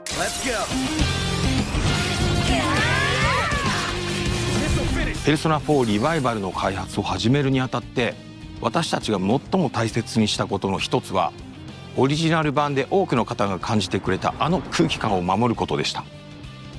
静かな田舎町稲葉の佇まい、仲間たちとの何気ない会話が紡ぐ穏やかな日常、そして少しずつ真相へ迫っていくミステリーらしい緊張感、そうした要素こそがペルソナ4の核となるものです。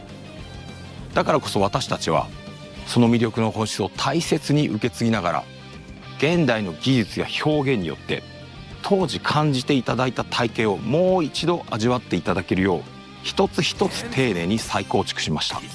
同時に本作は単なるリマスターではなく完全なリメイク作品です。リマスターがオリジナルの魅力をそのまま現代に届けるものだとすれば、リメイクはその魅力を受け継ぎながら現代のプレイヤーにふさわしい体験として新たに蘇らせるものと言えるでしょう。私たちが目指したのはペルソナ4ならではの魅力を大切に守りながら、現代のペルソナシリーズが持つ表現力や遊びやすさによって本作を新たに蘇らせることでした。そのため、ゲームプレイそのものも現代のプレイヤーに合わせて進化させています。ユーザーインターフェースの改善やバトルテンポの最適化、ダンジョン探索の快適性向上など、ゲーム全体をよりスムーズで遊びやすいものへと磨き上げました。初めて稲葉を訪れる人にも、久しぶりにこの街へ帰ってくる人にも、自然とこの世界に引っ込まれるような体験をお届けしたいと考えています。またキャラクター表現にも徹底的にこだわりました。ペルソナ4においてドラマチックなシーンだけでなく、仲間たちと過ごす何気ない日常も非常に重要な要素。仲間同士のたわいない会話、少し気まずさを感じるやり取り、そして突然訪れる緊張や恐怖、そうしたさまざまな感情の移り変わりをより自然に、より身近に感じていただけるよう一つ一つ丁寧に表現しています。 Are you sure about this? I don't know. But all we can do is trust our instincts at this point. さらにカメラワークや演出にも細かな調整を加え、何気ない日常のワンシーンであっても登場人物たちの感情がより豊かに伝わるように磨き上げました。ペルソナ4ならではの温かな人間ドラマを大切にしながら、キャラクターたちをこれまで以上に身近に感じていただける作品へと生まれ変わっています。 You're me, and I'm you. When you get down to it, all of this is me. ペルソナシリーズにおいて音楽は単なる BGM ではありません。作品の空気感を生み出し、物語を彩り、プレイヤーの皆さんの記憶に残るペルソナを語る上で欠かせない存在です。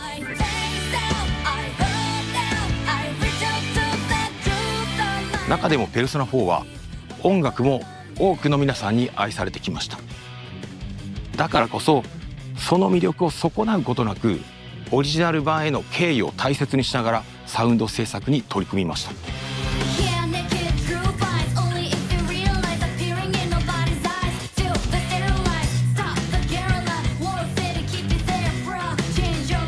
原作楽曲の魅力を受け継ぎながら、ボーカル曲やバトル曲をはじめ全楽曲を現代の表現に合わせて丁寧にリファインしています。さらに本作のために数多くの新曲も制作しました。懐かしさと新しさ、そのどちらも感じていただけるサウンドをお楽しみいただければと思います。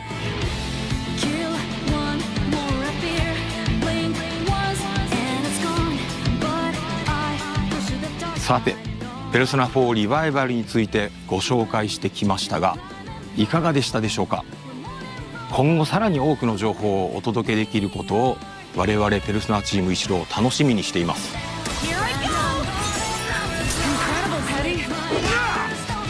最後になりますが、本作がペルソナシリーズを初めて遊ぶ方には日常と非日常が交錯するペルソナならではの魅力を余すことなく体験していただけると思っています。そしてすでに稲葉市をよく知っている皆さんにも、知り尽くしていると思ってたこの街にですね、まだまだ新たな発見や驚きが待っていることを感じていただけるはずです。ぜひペルソナ4リバイバルで霧に隠されたその真実を確かめてみてください。Who's on air?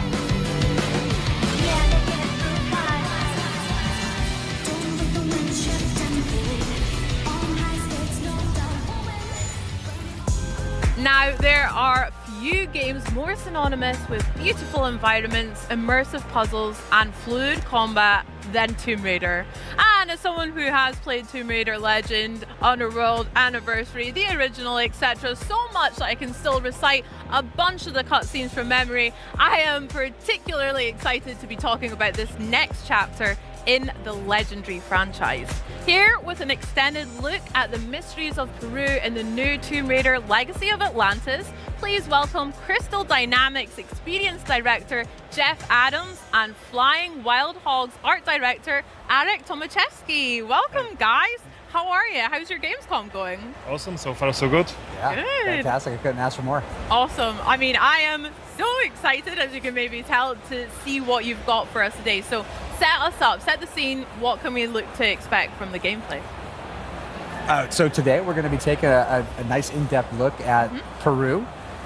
This is Lara when she is on the hunt for the tomb of Qualopec, and so she has to engage with this iconic location, but it really shows how we are putting reimagining at the forefront to make sure we're preserving familiarity, but at the same time introducing new challenge. Yeah. Now, Jeff, you literally just said reimagining versus like a remake or remaster. Can you tell me a little bit about what that means to your team as well as for the players? Absolutely. In a nutshell, reimagining means preserving the things that make those iconic locations recognizable.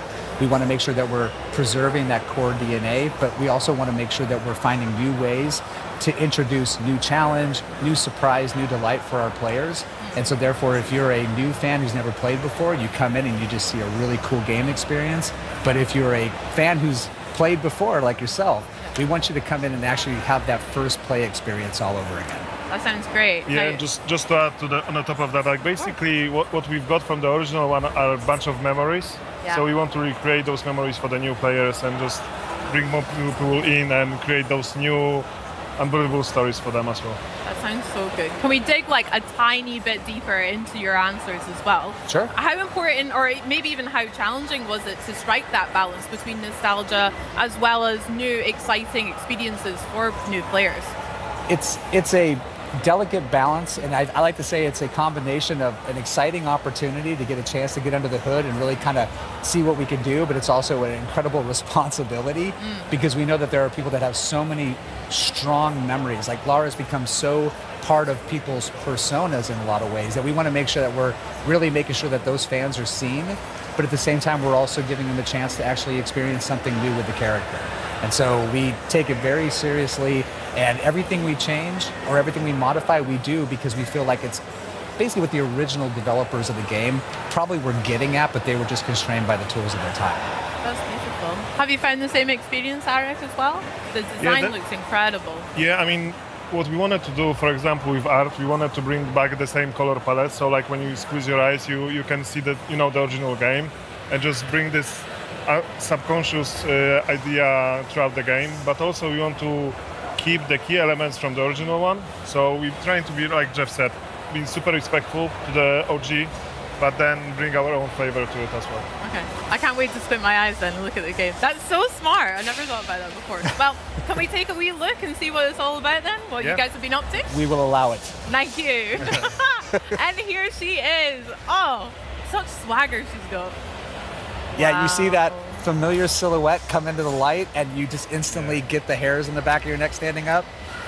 I mean, speaking about hairs on your neck, this looks absolutely incredible. Arek, talk to us about, well done, and congratulations to you, the whole team. It's the team's work, but what we're trying to do is being authentic to the place that we are bringing people in, because basically Lara Croft is archaeologist, so the places she discovers and she explores, they need to be real. So in this example, we dive deep into Incan culture and architecture in Peru, and also the plants and everything, with the idea of bringing back the original feeling. So we've done what we could we've been authentic to the Peruvian culture, but also we bring, it's a game, so we want to make it fun and beautiful.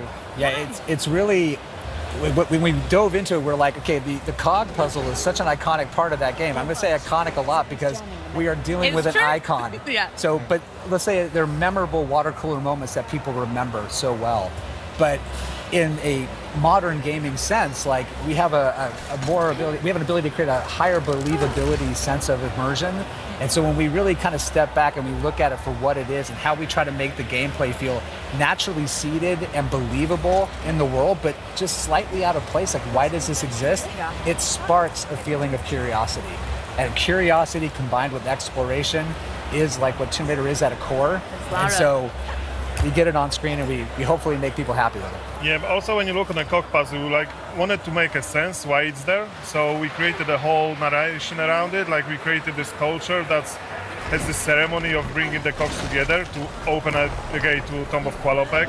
So it was really fun to just build the whole structures and logic and the whole system, why it would be there and how it worked. I love that. Like here's a perfect example of curiosity on display. Like Lara gets a beautiful pencil dive into the water after dislodging the roots.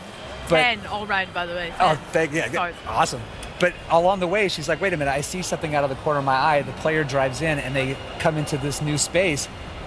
You may have never missed this unless you or you may never seen it if you had not taken a chance to actually just look around for a beat. I mean, speaking about looking around, is there maybe particular details that you guys are really proud of or that you want players to really notice in the environment of the game? From an environment perspective, for me, was the most important. I want people to immerse in a game, and I don't want to break this immersion, so I wanted to build everything with the logic. So everything, all the mechanisms, all the puzzles, they need to be there for a reason, and me and our team, like, we really work really hard to make sure that every single puzzle, every single obstacle that Lara meets, it makes sense. So, like, when you dive deep into the environment, into the world that we are playing, it's there because I want to build it, not because the game requires it to. And we don't want the environment to feel like it's a heritage site. I mean, we're in the wild. This is a lost city, lost to time that we are discovering.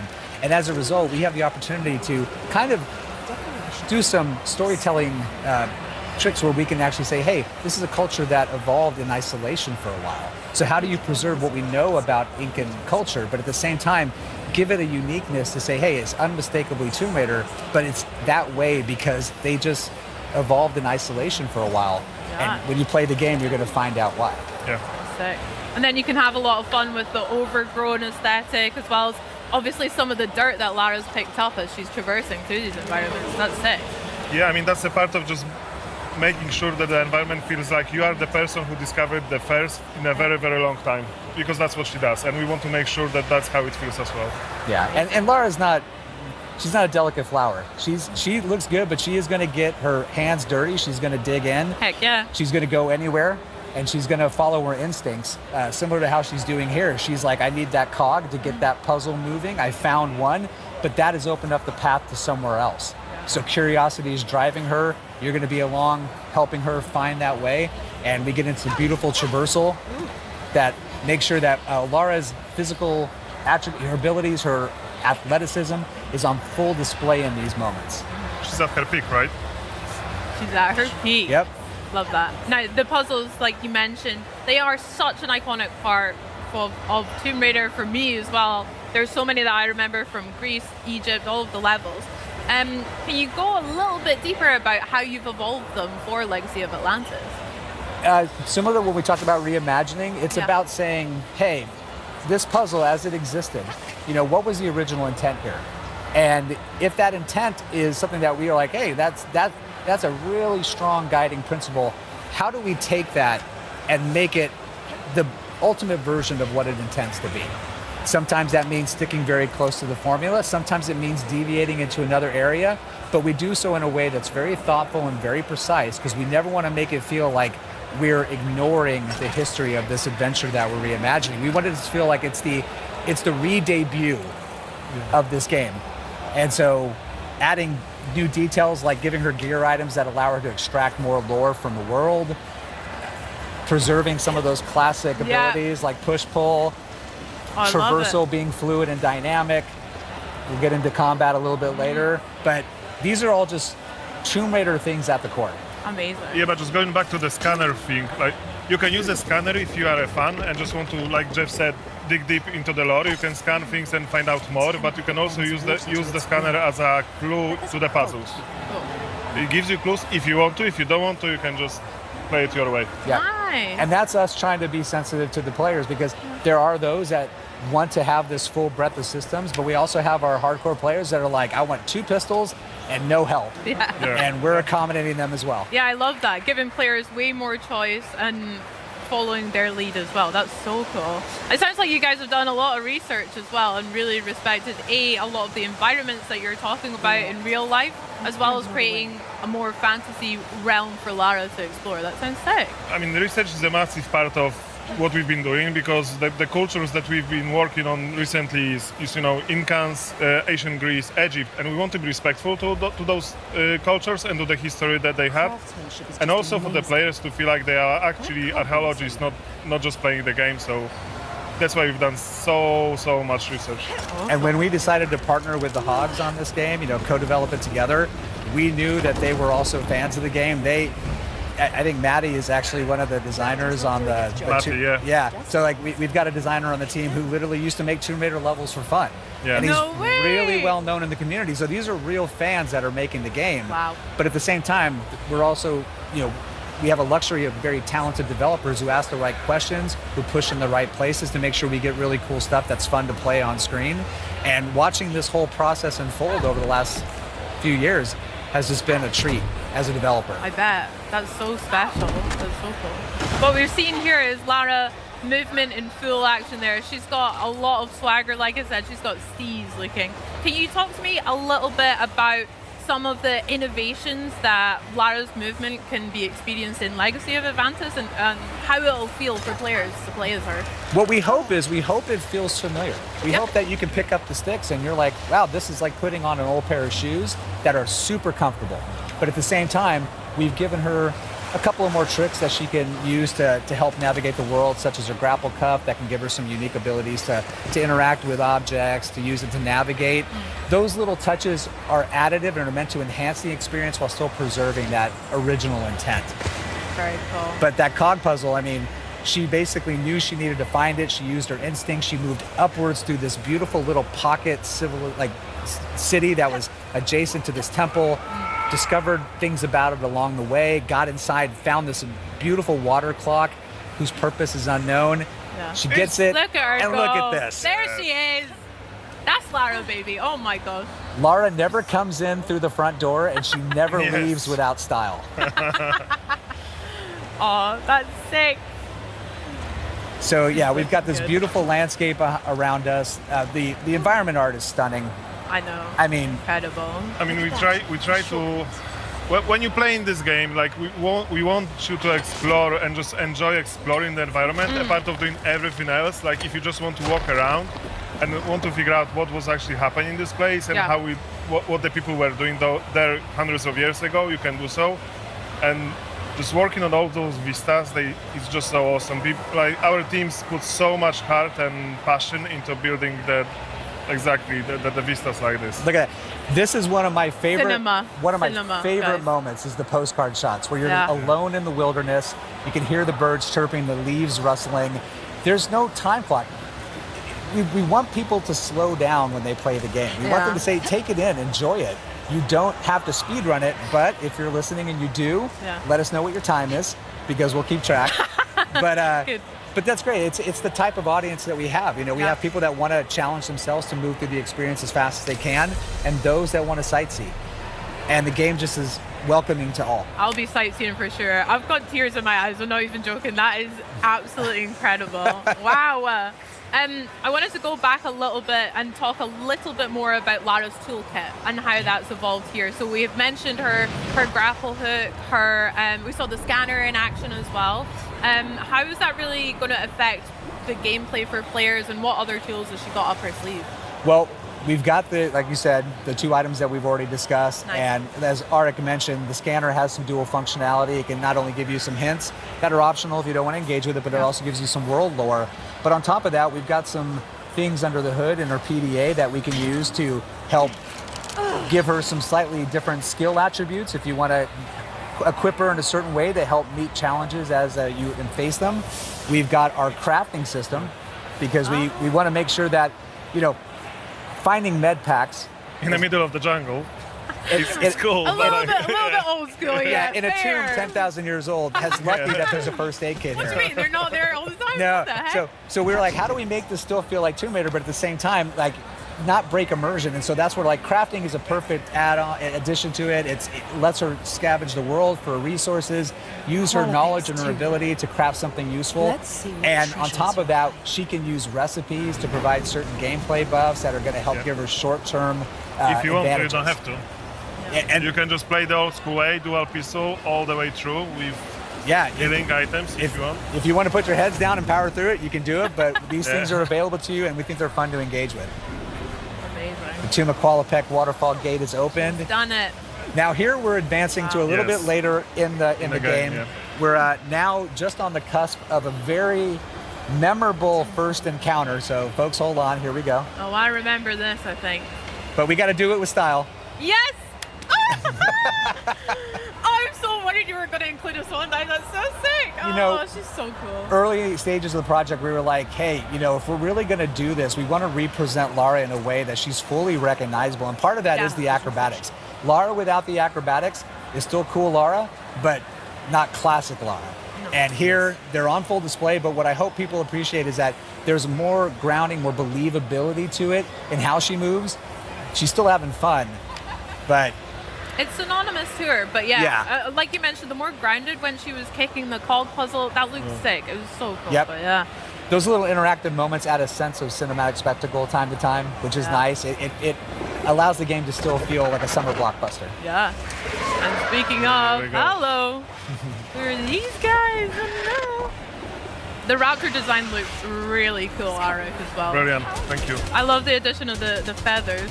Yeah, I mean, we wanted to keep the red color, which you remember from the original one. But obviously, our knowledge about the dinosaurs evolved so much since 1996. So we wanted, like with everything in this game, we want to add on the top of what's been done already. So we kept the color. We add our own silhouette designs, and we added the feathers to make it unique for the Legacy of Atlantis. Nice. And their combat has been like dramatically overhauled. They're no longer just charging at you and just taking bullets. They're thinking, they're evading. You have the ability to use the health reticle when in aim down sight to be able to kind of assess where they're at so you can target your shots.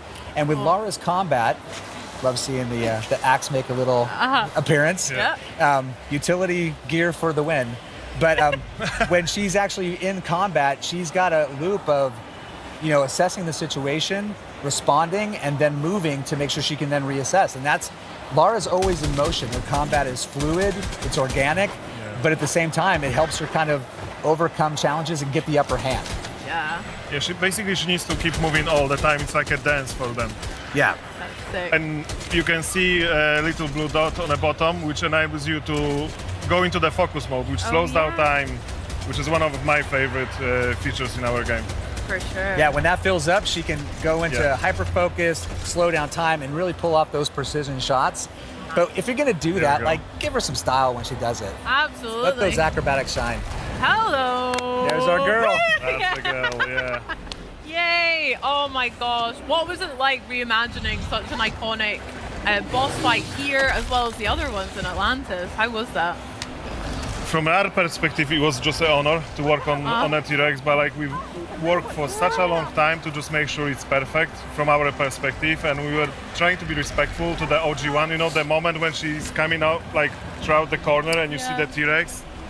We couldn't do exactly this, but we wanted to have the same emotions when people see her for the first time, and then just working on a design, it was such a blast. Yeah. And when you see her, it's like she still has some of those classic DNAs. She's got that beautiful green with that yellow pockets under her eyes, but we've also got some added elements in the feathers that also provide a little bit more of a reason of, she's in a geothermal valley. I mean, she's going to have a little bit of plumage that feels like it matches that environment, and it just gives her this really recognizable signature look. I just love that we added those red feathers because there's so many versions of the T-Rex, in all the medias, and those red feathering on the top of this green and yellow eyes, for me, it's like beautiful. And like chocolate and peanut butter, it's just great getting these two back together again and seeing it like never presented before. So T-Rexes love Lara. I love that as well. With the T-Rex and again other iconic bosses, what are you guys hoping that resonates with players, or what are you hoping that the experience from them comes across? Yeah, no, we can take it or leave it. No, I'm kidding. We absolutely want people to be engaged. We want them to be pulled in. We want them to have fun. Yeah, we want them to feel like they're being put onto a cinematic thrill ride when we are ready to do that. But we also want them to feel like when we're not in that moment, they get to ramp down, explore, enjoy what we put out there for them to Yeah, explore. but it's also so much fun to, recreate, like reimagine these things with the technology that we have now. And we can build a lot on the top of it with so much more narration. It's just so much fun to work on it. And hopefully people will feel it when they play it. Yeah, I cannot wait to play it as well. Guys, I'm really honored about speaking to you, seeing all of that footage. So thank you so much for joining us. Can we go check out the booth here at Gamescom as well? I want to see that big T-Rex. Okay, let's do it. Guys, thank you so much again. Check out Tomb Raider Legacy of Atlantis when it launches on Xbox Series X and S on February 12, 2027, 2 days before Lara's birthday, isn't it? And it's Xbox Play Anywhere. Buy it once and play it across Xbox console and Windows PC. Pre-order now. Plus, if you pre-order the deluxe or collector's edition like me, get ready to play a full 48 hours early starting February 10th. Now guys, there is still a whole lot more coming up here on the Xbox at Gamescom broadcast, including Mega Man Dual Override, Forza Horizon 6, and I get to chat with Fable's game director Ralph Fulton and walk through the full demo that they're featuring right here in the Fable Theatre on the show floor. Heroes, wit, Power Stone, combat and more. I'm simply chuffed. Now then, if ridding an alien planet of its most menacing habitats with a rig full of futuristic weaponry and S-tier teamwork is your idea of a good time, have I got a game for you? Check this out. In Exterminauts, every contract begins on a frontier that's equal parts breathtaking and barely holding together. You'll gear up aboard the rig, meet your crew, and choose the tools that fit your playstyle. Then it's time to drop in and get to work.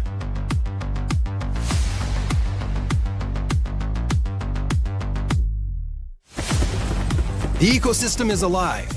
Creatures hunt, feed, adapt, and push back against your every move.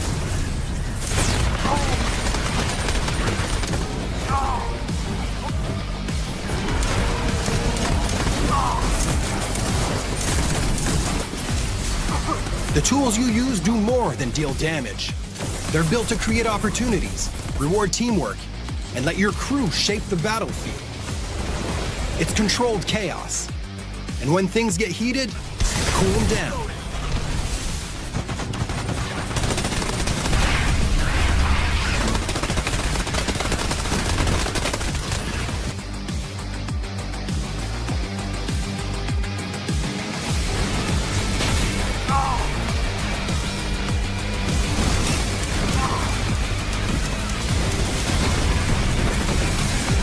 Clearing pests is only part of the job.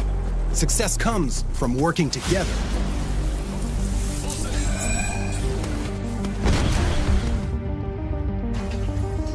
While one Exterminaut gets the facility back online, the rest of the crew holds the line and keeps the site secure.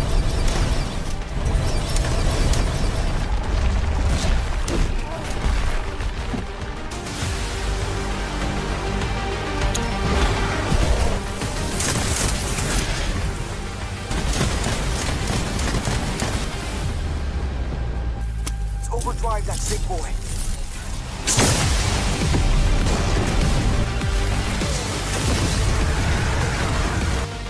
Of course, hard work has a way of attracting the biggest pests around.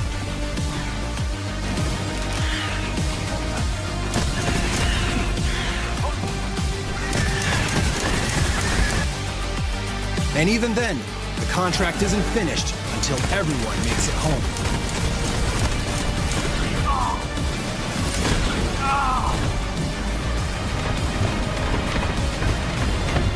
Call in your ride, defend the extraction zone, and earn your pay.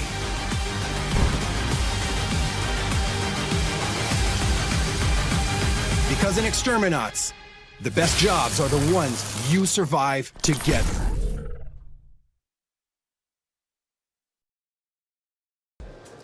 Magic and Melee take center stage in Warlock, a brand new third-person open-world adventure set in the D&D universe.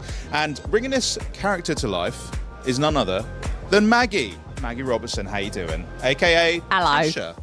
Yes, hello. That's me. That's you. That's me. What would you say is the real essence of playing something like Tasha? Tasha's fun. She's very fun. She's kind of like our weird, dark fairy godmother in the game. She will make all of your darkest dreams come true, but there will be a cost. Well, is there more to her than meets the eye? Because you said a fairy godmother type. Now, many people could interpret that in different ways. Indeed. So tell me a bit more deeper about Tasha. She is charming and charismatic. And so she has kind of this magnetism that draws you in. But there is an undercurrent of danger with her because she's incredibly cunning. And she's always working towards her own ends, not yours. And you don't always know what her true goals are in the game. So you do always have to stay on your toes with her. So I know with classes like Warlocks in D&D, typically there's often a pretty tragic way in which they come to know their patrons. So can you shed a little light on how Katya is going to meet Tasha? Indeed I can. Katri is searching for someone, and that search brings her to Tasha in order to get what she wants. Now, you've obviously played many characters before in various fantasy settings, but was there anything in particular that was a bit more challenging about playing someone like Tasha? I think the challenge of Tasha is that she is so cunning, and she is always planning 10 steps ahead of everybody else in the room. Of course. So she's always moving and shaking, and so having to hold all of that within you in any scene that you're in, and always know that there's something else that she is negotiating. Even if you think you're negotiating this, you're actually negotiating about this. Obviously, being a huge fan of D&D as well, right? So, and you've played Orin the Red, incredibly vicious, devious, pretty nasty character. She's something. So, are there any parallels in that kind of excitement you had when you got to play Orin, and now you get to sort of re-enter the universe now in Warlock? Tons of excitement to re-enter the universe. D&D is so fun because you can be anything you want to be, do anything you want to do. So I genuinely love D&D. I love to play with my friends, and it is a nice home space for me. So then being able to be a part of games that also are in those worlds is incredibly fun. How many times can I say fun in one interview? Fun, fun, fun. Well, it's all fun. It's very fun. What can you say? I don't know if I said that before, but it is in fact quite fun. What was your question? Because I've blacked out and all I'm on is fun. Was the excitement of playing a character like Orin, being such a D&D fan, was that mirrored in then having the opportunity to re-enter D&D again as now? Oh, absolutely. But also, like, Tasha's an iconic D&D character, and that comes with a decent amount of stress and scariness and, oh God, what have I done? Can I pull this off? I think every time I get booked on something, I have a minute of panic of like, oh God, and now I have to do it. I mean, people are committing their entire lives to a patron, so yeah, that's a lot of weight on your shoulder. Yeah, the least I could do is try. Yeah. Well, Maggie, thank you so much for joining us, and thank you for just voicing so many incredible characters. But next up, we're actually heading over to the world of Mega Man and Twinkle Girl, which is just an incredible sentence to say out loud. So why don't we check in with Benny and see what's up with that? They're called fan favorites for a reason, and this next game can certainly claim that title. And here to show off gameplay to the newest entry to the beloved franchise, Mega Man Dual Override. Please welcome game producer Hiroyuki Minamatani and game director Shinya Ikuta. Hello everyone! Thank you so much for joining us. Hi! Welcome. Now, we're going to hop straight into some gameplay. Can you tell us a little bit about what we're going to play? 最初はゲームプレイを紹介しますけれども、ゲームコースについて少しでも説明していただけます？はい。今回小バージョンということで、ティンクルガール以外のステージは、伏せられています。で、もう本来はすべての8体のボスから1体を選んで、好きなステージを選んで、攻略するのがロックマンらしさであります。Okay, today we'll be playing from the gamescom build that we have here, so we only have one stage available. When the full game comes out, you'll be able to choose from 8 different stages. Oh, amazing. Thank you so much, Dog. So we've got Twinkle Girl as well, which I know is one of the new robot masters. で、Twinkle Girl は新ボスっていう認識で正しいです。あ、そうです。Yes, she is a new boss for this game. じゃあ早速選んでみましょうか。All right, let's get started. はい。Amazing. So, can you tell us a little bit about the 3 stages that we have, which is new? はい。で、ステージ3つのエリアがあることについて少し説明していただけます？はい。今回は3ステージ構成になってて、ステージが進むごとに、だんだん難しくなっていきます。で、最後にボスが待ち受けています。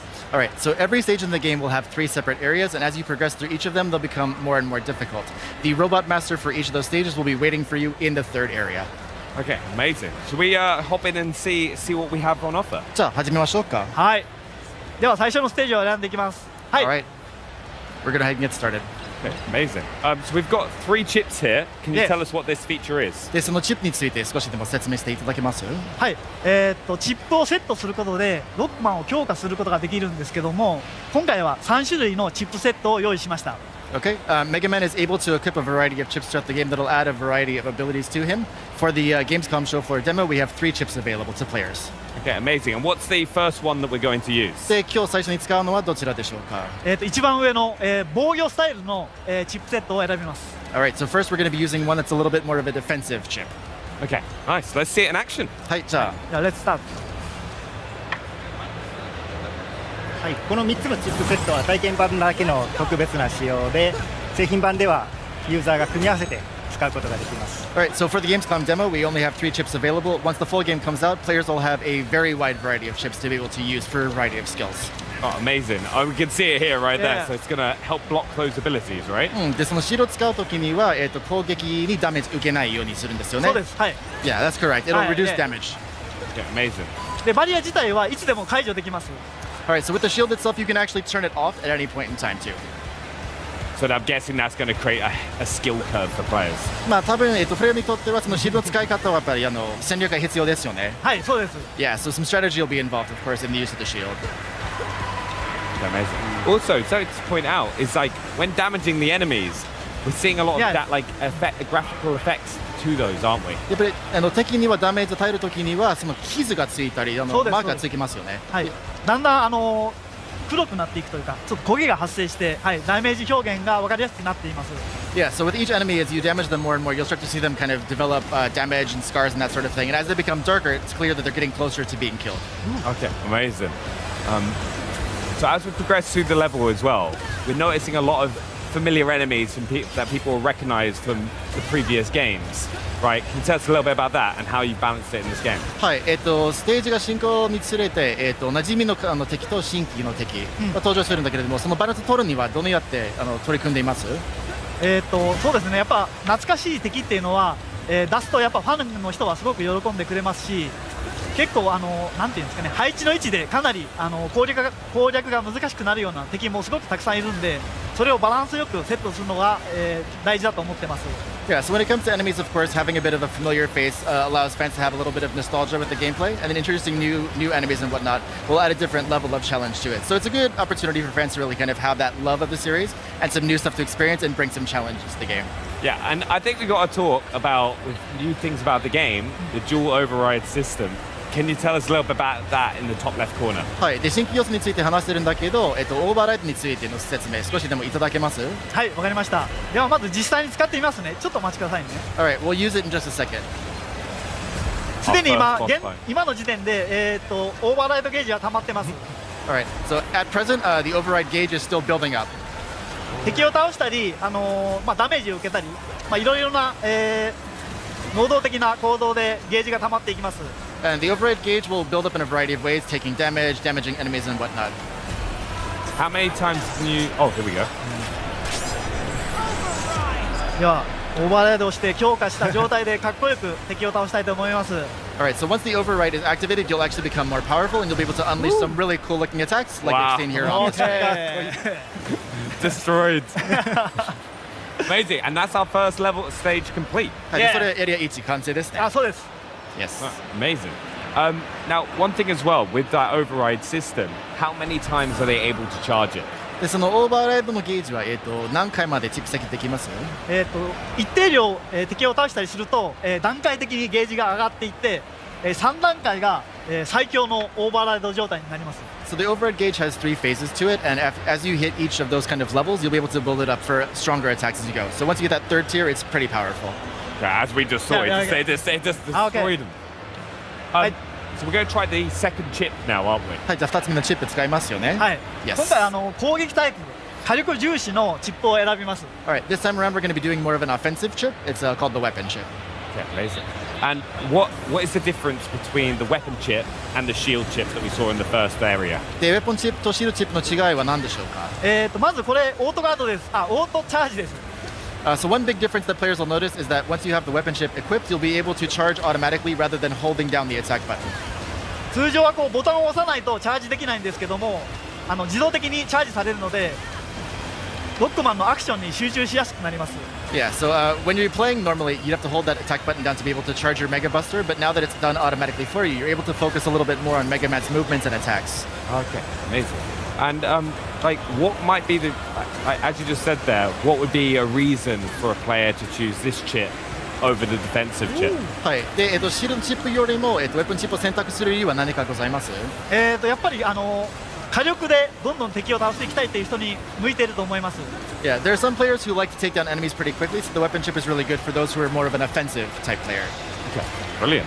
じゃあ次は特殊武器をお見せしたいと思います。Also, we're going to do a quick introduction to a special weapon that is available to players in the game. Oh.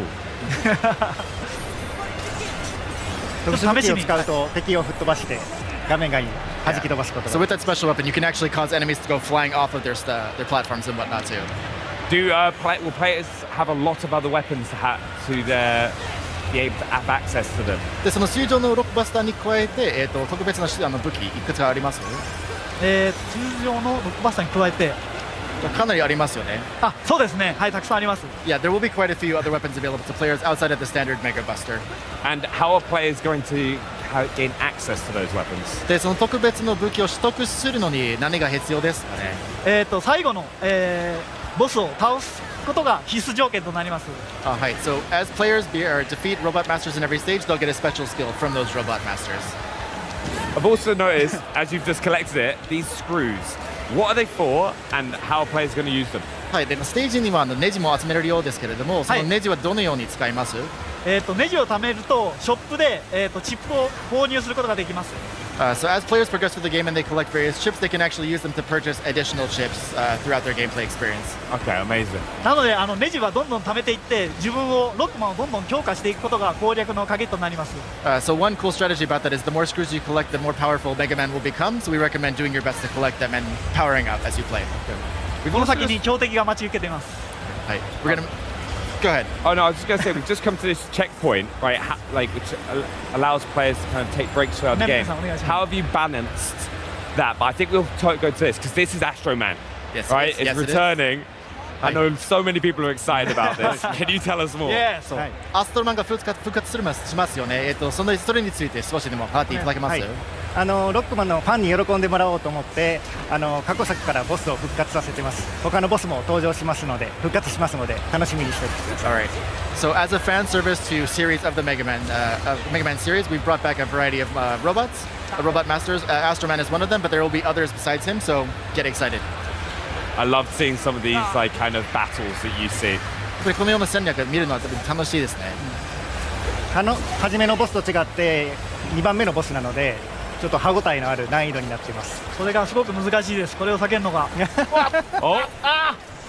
Yeah, so compared to the boss in the first area, Astro Man's the boss for the second area, so it'll be a little bit more difficult than the boss we fought earlier. So close! はい、まあ。惜しいですね。本当に強敵なんですよ。めちゃくちゃ。はい。Yeah. The shield chip would have come in handy there. やっぱりシールドチップ使えばよかったかも。まあそうですけども、僕はもう火力重視でいきます。Alright, we're gonna do our best here. Well, I believe. 使用される方に参考になるようなプレーを目指したいと思います。Alright, I want to do my best to show players the best gameplay I can. できるかな。よし、頑張ろう。You're gonna do it flawless. まあ今回ダメージ受けずに倒せますよね。はい、任せてください。It's one of the things. It is hard to talk and play these boss fights at the same time as well. やっぱりプレイしながら話すの難しいですよね。もうちょっと無口になっちゃいますね。本当はもっと上手いんですけど、喋りながらプレイするとやっぱりダメージ食らってしまいますね。やばいですね。 Truth be told, Eco Director is a lot better than what you're seeing right here, but it is, again, tricky for him to play and talk at the same time. Oh. OK。 Activating that override. さあ、オーバーライド発動ですね。これでなんとか倒したいですが。 So close. まだ死なないです。まだです、まだです。あまり最後まで見せちゃうとね、ちょっとユーザーの楽しみもなくなるんで、次のステージに移りたいと思います。 Alright, so for the sake of the fans, let's move on to the third area and show that a little bit too. Okay, yeah, let's do it. Let's go because the third area is where we're going to see the new robot master, Twinkle Girl. そうそう、3つ目のエリアで、やっぱりロボットマスの紹介も入りますよね。じゃあ最後のステージとなります。はい。Yeah, this will be the last area of the Twinkle Girl stage. じゃあこのステージのボスを紹介します。Alright, just give a quick overview about her as we're playing through. でチップは一番下のチップを使うんですけども、これは何も強化チップをつけてない状態のロックマンとなります。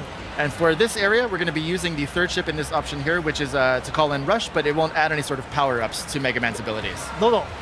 難易度高いけど大丈夫ですか？大丈夫です。もう使いこなしていきますよ、もうロックマンを。はい。Yeah, we'll do our best this one too. But yeah, meet Twinkle Girl. ある意味縛りプレイですけどね、これね。はい、頑張ります。Alright, let's do it.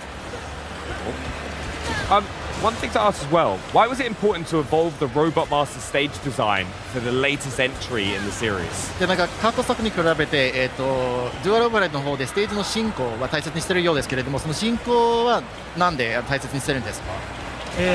南さんお願いします。ヘルプでちょっと、今集中してるの。3つのステージに分けたんですけれども、ユーザーには段階的にクリアしてアクションとして成長する楽しみを味わってほしいなと思ってます。One reason for the kind of progression for the stage itself is we want players to have a sense of progression and success and achievement as they've gone through the stage. So again, each area becomes more and more difficult, and so by clearing each one, there's a sense of accomplishment by being able to complete it.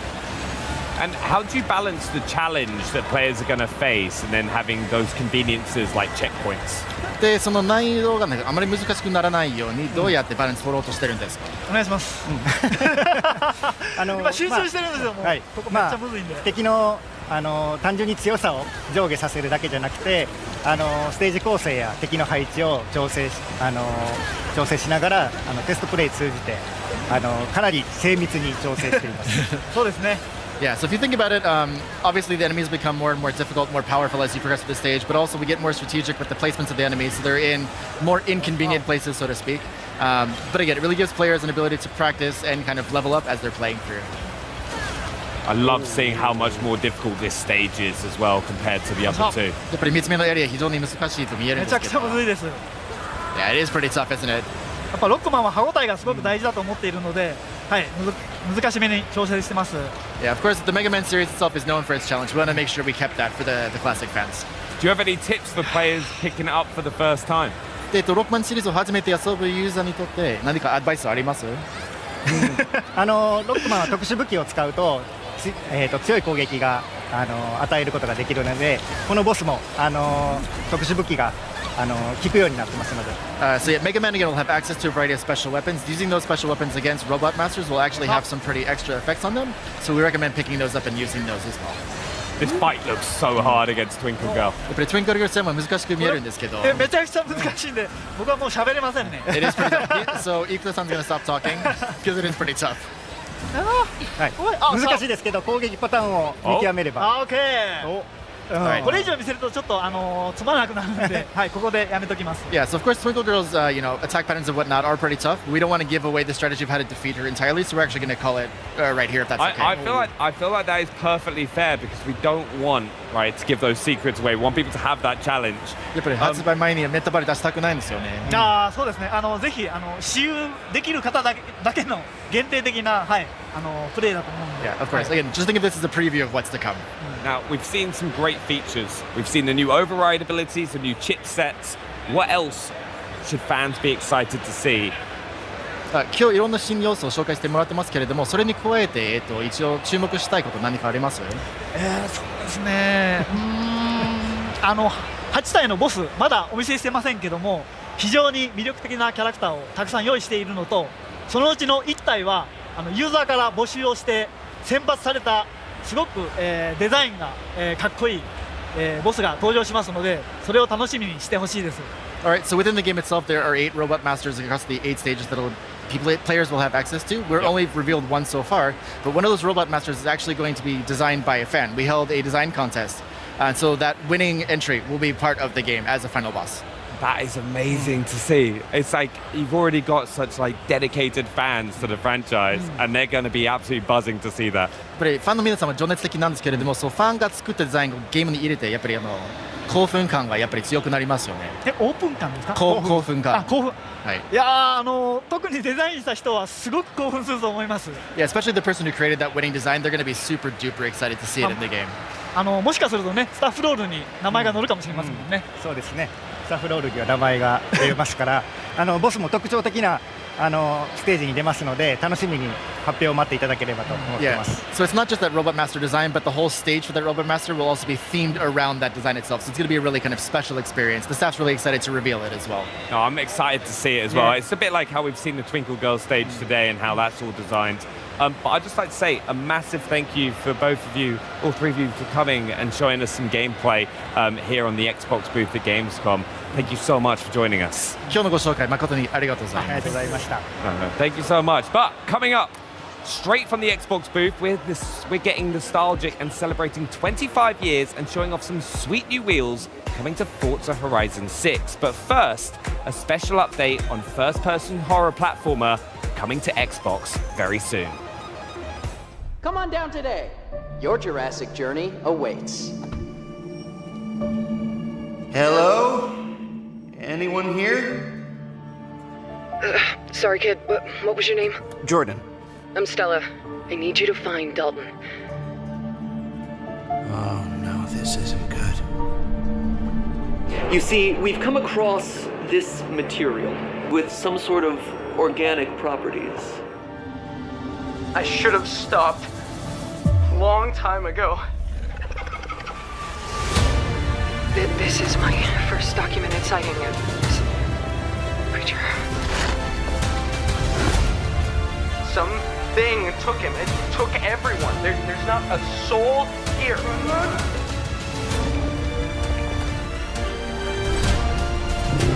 How many of these things are there? There are other areas that can get you back to the surface, but you gotta go deeper. Suppose the only way out is through. Don't look back! This operation must be contained. I'll find him, Stella. I will.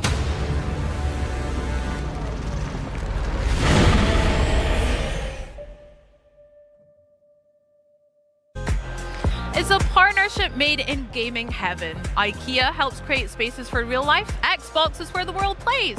Put them together and you've got a collection that makes it easier to bring play into the living room.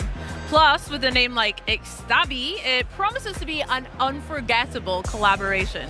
Joining me with more on this new IKEA gaming collection, please welcome back to the show Carl Ledbetter, Head of Design for Xbox Devices, and Product Developer Philip DeLay from IKEA. Hi guys, welcome. Hey, how are you? Hey. Good to be back. Good to be back. It's great to see you. Yeah. Now, let's talk Ixtabi. Tell me a little bit more about this furniture collection. Yeah, so it's a furniture collection, or a home furnishing collection, I would say, because it's furniture and accessories may just enhance the gaming experiences for people in their homes who feel that gaming is an essential part of their everyday. Cool. How did this come about for you guys then? Well, it's pretty interesting when you think about IKEA being the world leader in gaming or home furnishings and products for people at home, and Xbox with our game content and devices for gaming. When you put them together, it really creates the ultimate opportunity to get people immersed into games. So it doesn't stop at the screen or with the controller in your hand. It's about the entire environment that you're working in and playing games in. So that's where I think the magic really happened. Yeah, definitely. Awesome. Now, I hear you had a little inspiration, obviously, from the controller here. Can you talk to me a little bit about how that inspired your product design for this collection? Yeah, Carl? Sure, yeah. Well, the controller is very iconic to Xbox. Of course. That's where you interact with the games. And so we took some of the detailing from the controller, like the thumbstick stool, the D-pad cushion, and the D-pad platter. And those are kind of more specific examples, but yeah, it's inspiring. Game game content really comes alive through the product. So that's what we looked at. Yeah, and we were inspired by like elements of the controller, but also like how people use it. You know, how people store it, how they charge it, and just making sure that. We use some of our IKEA smarts to help you organize all the gear you have around the game. Yeah. So, one of the fun things about this project was IKEA and Xbox both share the same philosophy of making products that solve real problems, that are expressed in a way that anybody can enjoy them at home. And grounding on that, we really start to unlock new ideas and thoughts, and it shows up in all of the collection. Yeah, for sure. Lord knows I need some IKEA smarts as well in my gaming at home. That's so right. It sounds great. So guys, can I get my hands on this collection maybe at my local IKEA store or even online? Yeah, very soon. Okay, how soon maybe? When do you expect to launch? We'll launch globally from October 1st this year. Wow, awesome. Just around the corner, absolutely. Just around the corner, not long to wait at all. I can't wait as well, especially for that D-pad tray. I need that immediately if I can have it. Or maybe even this delightful little cushion. One of my favorites. One of your favorites? Yep. Love That it. one's for you. Yay! Okay, sorry. Thanks, guys. Well, I mean, Xbox and IKEA feel like they've officially leveled up the gaming space for us at home as well. How does it feel to finally reveal this collection here at Gamescom for you both? Go ahead, Philip. Yeah, amazing. I mean, Gamescom is the world's biggest gaming event, and to see the product, out in the wild, experienced by fans and gamers, people trying out, and finding all the Easter eggs and the fun details that we've put into the designs. It's been years in the making, so it feels fantastic. It feels really good. I mean, this is the first time for Xbox at Gamescom to actually have a partnership like this with IKEA right here in the booth. And like Philip said, if you look close enough, you'll see some Easter eggs. You'll find them here and there, and they're on all the products. Okay, well, I'm going to go scour them just now That's as right. well. Guys, thank you so much for joining me. Enjoy the rest of your Gamescom and this lovely little setup we've got here. Shall we play some games? I think we should do it. Okay. Yeah. Well, let's do Let's do it. it. You guys, though, buckle up. It's over to Charlie and Henry with the latest from Forza Horizon 6. Let's kick things into overdrive with some new Forza racing, shall we, Hannes? Oh, go on then. And here with a look at the newest game mode and some truly exciting partnerships, please welcome senior game designer Will Hume and lead game designer David Orton. Hey, great to see you. How you Hi, doing? guys. Doing very good. well. How are you both? This is so fun. This is so fun. Looking at all these incredible games at the Xbox booth. Absolutely loving it. It's not bad, is it? Talking of not bad games, though, Forza Horizon 6 absolutely crushed it when it came out recently. How's the reaction been? How are you guys feeling? We're feeling great. Yeah, it's been awesome. Yeah. Yeah, I mean, launch has been incredible. Game's gone down really well. We've been releasing a bunch of new content, right? Had new race events, new cars, and now we're introducing a new feature. Yeah. Yeah, There you nice. go. I mean, Charlie and I have been in constant competition to see who can fully complete all the achievements. Where are you at, by the way? I have 2 left. I've got one left, There we baby. go. There we go. I know. There we So go. it's I know what I'm doing on the flight home. Thank you. neck and neck. It's neck and neck. But you mentioned a new feature. Let's Yeah. do it. So Let's why don't you talk tell us about all it. about it? What are you Yes. So we've been blown away by the launch of Forza Horizon 6. We've welcomed millions of players to Horizon Japan. We've added new cars, new rewards, new events. And today we're really excited to give you a first look at a brand new game mode, which is Drift Attack. So this will be free to all players. And I'm accompanied by Will. He'll be driving. Our beautiful assistant today. There is no way that I can drift and drive at the same time and talk. So it's worth saying this is all live, so no pressure, Will. Yeah, No no pressure pressure, at all. yeah. So We're going to be really nice and polite to you, whatever happens. we're trying to throw you off. Yeah. So here we are. We're at the sort of drift pan circuit. Yep.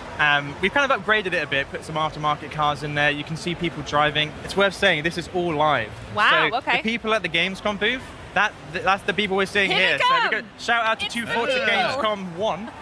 You made the stream. You made the stream. There you go, the dev kit. So to start a drift attack, all we need to do is drive through the gantry and away we go. All right. All about setting the highest drift score on one lap and then trying your hardest to beat it every single time. Nice. Okay. Okay, so we're going to get our first taste of it right here. Here we go. Oh, yeah, I see you the go. score going up. I see the score going Oh, up. yeah. And then, okay, first thing we noticed as well is those blue boxes on the floor aren't normally there. What are those? Yeah, so they are clipping zones. Okay. So right now, Will is getting a drift score. And if you're drifting within the sort of blue lanes there, it will actually increase your score. Oh, yes, I can see the multiplier at the bottom. Nice. Yes, you get a times 2 multiplier.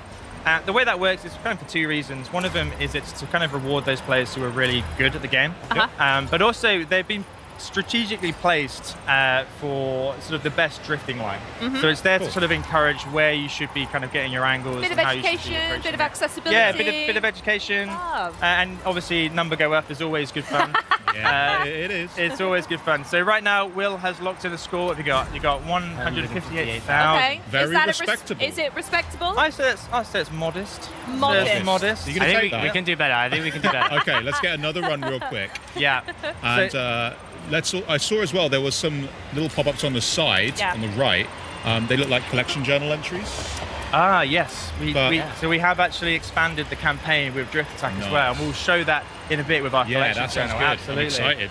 And a key thing about this is it's all in the shared world. So you're not loading out, you're not instancing out into another space. Yeah. We wanted to make it as frictionless as possible. So Mhm. all you need to do is drive through the gantry and away you go. And right now, Will is sort of taking the score against himself. Mhm. If you wanted to, you could actually join a convoy of people and you'd be put on a leaderboard with them as well. Beautiful. And it's how we kind of wanted that competition to be more opt-in. So Yeah. you can rock up and you can just drift for as long as you A like. scotch better. A Yeah. scotch. I did see the leaderboards on the side as well. Yes, In-world the leaderboards, in-world right? leaderboards. Yeah, so this is all very similar to Time Attack, really. Uh-huh. So Yeah. the in-world leaderboards you see, we'll go drive to them now.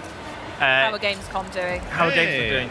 Well, we're not. Okay, so Oh, Will. I've got quite a way to go. Oh, to get darling. there to 29,000. whoever was 2 Forza Gamecom 6, Yeah. whoever that was, they got the best score. So this Doing is actually really well. live, and these leaderboards, they reset each week as well. Nice. So this looks across the entire community as well. So you could be driving past a drift attack circuit and you see your friends on the leaderboard and they've swapped your score. And you wanna- it's like Yeah, a you great wanna- way. Yeah, exactly. Yeah. And then away you go. You start And as you drifting. said, it's a permanent mode, so you can constantly keep your eye on it, right? Come back to it, have another go. Exactly. Yeah, Yeah. So beautiful. With that, this is a game mode you can play today, and in the future you don't get left behind. This is all ready for players from the moment it goes live.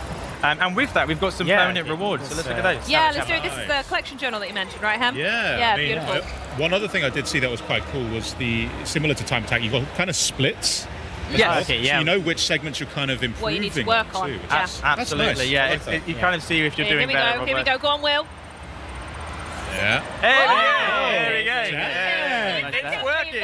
He's There we beginning go. to believe. Can I just say, by the way, the collection journals, I've not had a chance to speak to you since.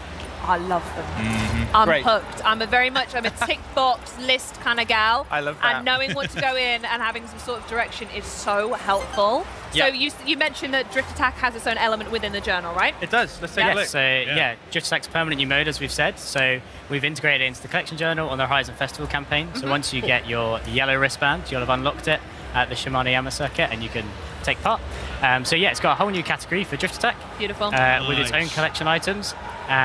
Similar to Time Attack, you'll get them for completing laps, but instead of PI classes, we've kind of focused on different car buckets that make sense for drift. So you've got drift cars, sports cars, retro super saloons. I all think sort that of adds stuff. an element of like thinking about it. Because you can make an S1 or whatever and find someone else's tune and then go and do it and then, hey, well done, you're Yeah, great. But exactly. actually applying to a specific car type, that's the challenge. I really like that. That's the hope. Yeah, so, it encourages people to try different cars as well they might not have tried. Amazing. But it comes with that as well. Obviously, we have brand new rewards for this category. So we've got a Drift Attack race helmet and suit, which is super cool. People want more of that sort of stuff, so you'll be able to apply that to your character. Then the coolest reward is one. a brand new Forza Edition, the Jaguar XJS Forza Edition. So this is our first post-launch new Forza Edition, similar to the ones we did for the game's launch. It's a complete kind of rework of the car. Yeah. You can see this is what we've been driving throughout this stream, so we can kind of see it in action. Yeah, here it is. It's not bad looking. Yeah, bit You've here, done is all it? right there. Yeah, Cleared it out. yeah, well done. We'll confirm you've done all right with Yeah. that. Can we get closer to it? Learn what's so Absolutely, special about yeah. it? Let's have a look at it in Forza Vista. Yeah, because one of my favourite things is just how wildly detailed the Forza editions are. Like, I look at my Mazda and I'm like, oh, Ooh. hell yeah. Engine block, love that. Yeah. I look at the Terreno and like when you're looking at it in first person, there's the coffee wa- cup. cup, And yeah. It's the Absolutely. details unreal. So yeah, let's see what the details are on the Jaguar. Yeah, absolutely. The vehicle art team and handling team are incredible at Playground, and they've kind of knocked it out of the park again with this car. So this was inspired by kind of grassroots drift scene. So they wanted to build something that felt like someone had built it themselves and kind of had that personality to it. So yeah, they've got these amazing decals like this, the unit cat, who's on the windows of the car. We've got stuff like, you can see, like, they've taken out the side windows to reduce weight on the car, and they've taken off the door handles as well and put kind of little clips in there you can see. If we go to the rear of the car and take the back kind of boot off, we'll see the inside as well, where they've got these massive kind of air vents for the drift internals so that to keep the car cool when it's hitting the limiter all the time. And even like the detail, you can see these kind of metal blocks at the edges, which is where the rear wing mounts onto. So it's kind of like that attention to detail again there. Yeah. You can see like where it kind of cuts in. Love it. If we have a look at the interior as well. By the way, if you guys need like a, I don't know, like a Charlie edition horn for the car, it being a Jaguar, it could be like a or something, right? Yeah, maybe. Should we try and get it in? Stunt Maybe. silence is a great reaction to. We'll need everyone to be quiet for a sec while we record it, but sure. We might be able to sample that and get it in. Yeah, all right, well, let's get some big wigs on that, yeah? See what we can do. One of my favourite things about this is that the vehicle art team, they sort of set themselves a challenge to make this pass an MOT and be road legal. So they've done all the things to make this incredible drift machine, but at the same time, you could just nip to the shop and get some milk with this car if you wanted to. I'm sure I'll see this on the forecourt of a dealership somewhere. Yeah, somewhere. Exactly that. Now, obviously, this is a really cool car. Yeah. When am I going to be able to unlock this? Yes, so Drift Attack will be launching on the 7th of September, so super soon, only a week or two. Nice. The car will launch at the same time, and the same as the feature, car's permanently added. It will always live in the collection journal, so whenever you join the game, you'll be able to play Drift Attack and unlock the Forza Edition Jaguar. Cool, so not a seasonal unlock, it's there no matter what time you jump in. Car's there forever, mode's there forever. Absolutely. Do you mind if either me or Henry have a go right now? Absolutely, Is go that for all it. right? Do you want to rock, paper, scissors for it? Okay. Yeah? Okay, You're you ready? going down. Yeah? 1, 2, 3. 1, 2, 3. All right, Charlie. Your turn then. Hang on. Here's something you can play with. Oh, yeah. I'll tell you what this. then. Have fun with What's that. this? This is the Lego Technique, right? Yes, it is. Yeah? Yes. I'll pass over to you. Ready? Let's Oh, this is going to go badly. I would love it. Yeah, it's Can you got a bit imagine of this would drift break on live it, on stream? Here, you have that one. There we go. This is ours. That's yours. Yeah, so we've these are the Lego Technica. We've got the 488 Pista and the Dodge Viper. Right now, if you go to your message center, you can get a version of these cars with a sort of replica livery that looks very similar to these cars you see here. They look very cool. I wonder who's going to take these home. No one's ever said that. Like, we've got these props, and I'm kind of like, well, whose are they? Wow. They look awesome, and they look awesome in game as well. So that's a fantastic partnership we got with Lego Technic. I look forward to hunting them down. Henry, I'm going to play with a toy car if you want to play with the digital one. Right? We have another partnership as well, right? Coming up. We've kind of announced today at Gamescom. So we're also going to be partnering with 7-Eleven, which is super exciting for us. We've got the booth here and everything. Anyone here has kind of seen it with the Supra out the front. So that's going to be coming in October. There's going to be an evolving world as part of that. And we look forward to kind of talking about that more nearer the time, but something for players to look forward to there as well. Hell yeah. You guys have been cooking. Honestly. Well, what we're looking forward to now is seeing drifting skills. Your turn, Henry. We've seen the leaderboard set by Will. Do you mind if I change the settings? No. That's the sound of a pro. That's the sound of a pro right now. Do you mind if I switch No, changing the settings. We need an equal comparison. You know what? You're right. This thing's got some... Okay. Yeah, it's fierce. It's fierce. What can we do to put off Henry? Absolutely I can keep making the noises again. Yeah. That is really I'll cut not the helpful. show if I keep doing that, actually. Okay, all right, Henry. I mean, I think you're focusing a bit too hard on staying in the clipping zone. Well, I'm all here for the clipping zone, baby. Something else to mention about the car that's super cool as well. So obviously we built it as a drift car to match the feature, but players will be able to upgrade it and tune it themselves. So if you want to turn it into a more track-focused car, put some slick tires on it, you'll be absolutely able to do that as well. I've taken out put way the too Forza tight. Aero on. Henry. Oh no! Have we left damage on? No, we're good. We're clean. You're good. Yeah. Did you like how I changed the camera while I was driving? Yeah, really cinematic, Henry. Yeah, Are you trying to distract us from the gameplay? No. No. Hey, what's over there? I don't think this is going to beat your score, unfortunately. You've still got I think 3 clipping zones to go, so you can get a lot of points. With the multiplier, right? It adds up pretty quick. Yeah, exactly. It's right pretty there. close. Go on, Henry. I do need to be in there. Go on, you can do it. I'm going to be cheeky here. Henry, He's done it. Stop milking it. You're trying to min-max it. We'll go backwards over it. You're going to fail it. Uh-oh. You're going to fail it. You're going to fail it. You're going to fail it. Time out.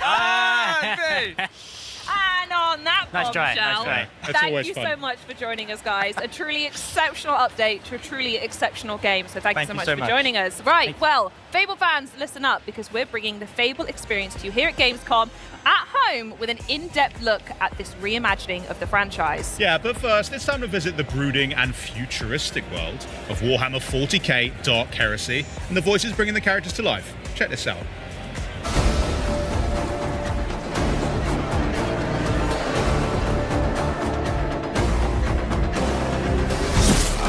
I'm used to killing Xenos, not talking to them.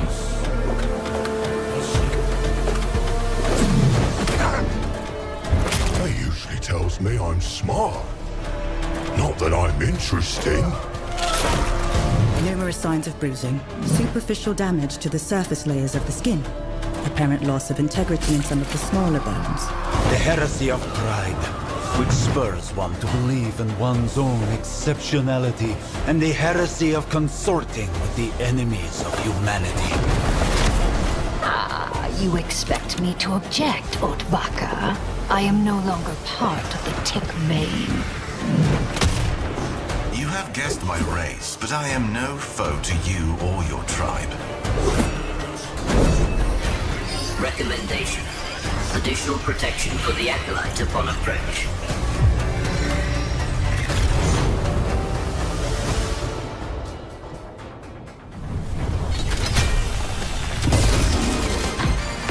Hey everyone, this is Josh from Octopus Panic, and I'm here to give you a closer look at our game, Gravhounds.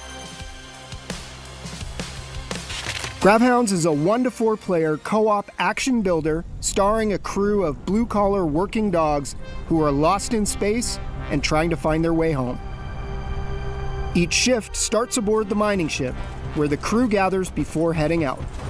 From here, we'll pick a job and launch the mission. Oh yeah, here we go. Once we're planetside, everything starts from the collector. This is our dropship, and it's the center of our operation. To begin, we'll lay out some pipeline, which is the power network that allows us to expand across the planet. With the pipeline in place, the first thing we want to build is the fabricator. This is a factory in a box that allows us to produce build kits for our turrets and other infrastructure. Every Gravhound is equipped with a Grav Beam. This can be used to collect resources, build defensive infrastructure, and even manage the local wildlife. Some resources are extremely volatile, which can come in handy if used correctly.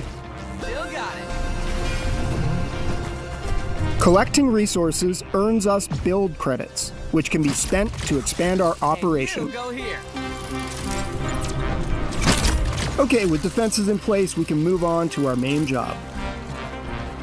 An excavator has been dropped from orbit near a buried artifact. It needs power to work, so we'll push the pipeline across the planet, set up some defenses around the site, and then connect it. Once we bring this thing online, it's going to attract a lot of attention. Here they come. Each Gravhound has a booster rig that lets them move quickly and fluidly around the environment.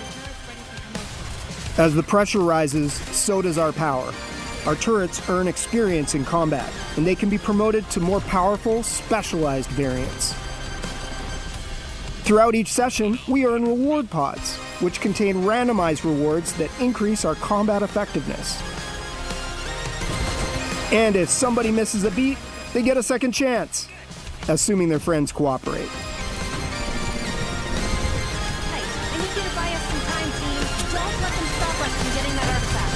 Okay, once we survive the wave, the excavator finally reaches the artifact. Now we just have to get it home. It's too heavy for one Gravhound, so the crew has to work together to get it back, while everything in the world is still trying to kill us.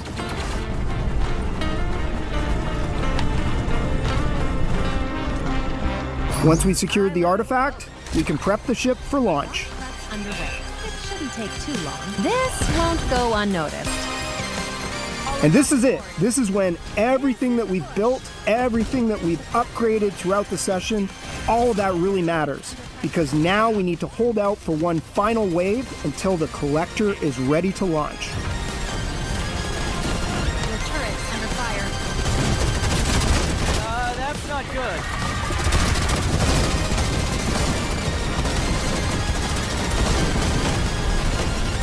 Once the collector's ready, everyone races to get aboard, and we take off and head back to the mining ship. Once we're back, we'll regroup, spend some time upgrading our stuff, and then choose our next destination. Each session, you'll be exploring different planets, different jobs, different builds, different opportunities for disaster. And that's Gravhounds. Gravhounds is coming to Xbox and PC, and it's available day one with Game Pass. Well, Fable fans here at Gamescom are flooding to the Xbox booth for a special theatre experience highlighting an early quest in the much anticipated game. And joining me now to bring you guys at home through the demo experience, please welcome Fable game director Ralph Fulton. How are you, Ralph? Great to have you. Super well, thank you for having me. How are you? I'm so good, thank you for asking. Having a great time at Gamescom. I'm upset that I haven't been over to the theatre experience just yet, but maybe I can take a little sneak peek now with you. Absolutely, let's go through it. Sounds good. Now, set the scene for us. What can we expect to see from the demo? So, we are going big for Fable this week at Gamescom. We have actually got not one but two demos that we're showing here today, but the one that we're looking at right now is one we're showing in a theatre right here on the Xbox booth, which is a segment from a relatively early quest in the game. And we are bringing together all the disparate bits of Fable that we've been teasing people about for what seems like years now. Right, you're going to see cinematics, you're going to see story, you're going to see choices and consequences, you're going to see combat. That's another big thing that we're talking about here this week and giving some folks hands-on with at Gamescom. And it is all set against the backdrop of the magnificent capital city of Bowerstone. Wow. So we're arriving in Bowerstone, not quite for the first time, but certainly early in the game, and taking in its sights. Oh, blimey, Governor. It looks absolutely delicious. Now, you mentioned we're here at Bowerstone. Talk to us a little bit about maybe this city as well as some of the other ones and how they'll play a role on how the villagers interact or how our character navigates through them. Absolutely. So Bowerstone, capital of Albion, biggest city in Albion. I think there are some 400 of those 1,000 handcrafted NPCs we've talked about before living right here in the city. 130 houses that you can buy. I think there's about 40 businesses you can buy as well. Oh my gosh. So tons and tons to see and do and purchase and get involved with. And obviously that living population is really the sort of beating heart of our game. It's like a Greek chorus that reflects the things you do back at you. And it's all about our reputation system. So the things you do build reputation, and these people will absolutely let you know what they think about the things you've done. Yeah, Philippa just there, mouthing off again. Classic.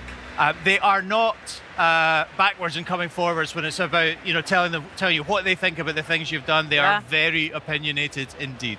Wow.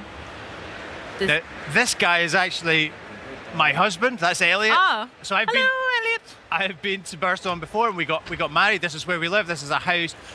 All the buildings in the city and indeed the game, you can go inside. They all have fully realized interiors. The design, the level of detail is just incredible. We live here, Elliot and I, with our daughter Daisy, who's just round the corner here. Oh, congratulations. Thank you very much. Oh. Yeah, we're going to leave our father to deal with that question. Probably. That's easier. The interior is absolutely gorgeous, Ralph. Yeah, incredible work from our artists, incredible work from our technicians. A really, really beautiful game, and very varied within Bowerstone. We're going to see a variety of different parts of the city, which will all reflect the different statuses of the people who live here. Gorgeous. Wow. So whereabouts are we headed off to? What is our hero up to on this journey? Great. Well, quick story recap. What has brought us here is obviously that terrible event that happened at the start of the game. You'll remember from Dev Direct, I hope that your village was turned to stone, including your grandma. Very sad. You grew up, you have left the village, and you're now looking for the help of the legendary heroes of the Heroes Guild, because Grandma said that if you're ever in trouble, that's where you should go to get some help. We couldn't quite get into the Heroes Guild earlier. We went and got a key from our brother Connor, and now we have used that key to access the Heroes Guild. We're looking for Humphrey the Golden, who you might remember from a trailer we did a couple of years ago. Yeah.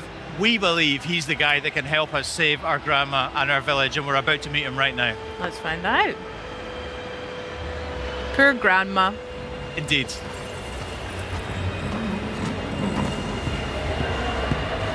Again, the interior looks amazing. I love the artwork on the left.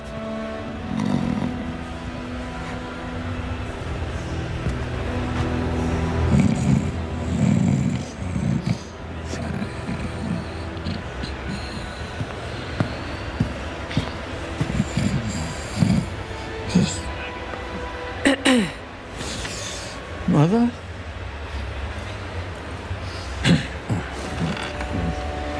Can I get a large beer, please? Thank you.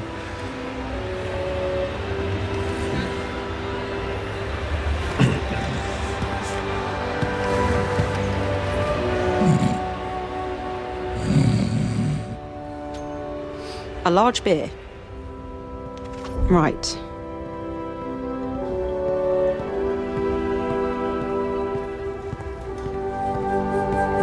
This will do.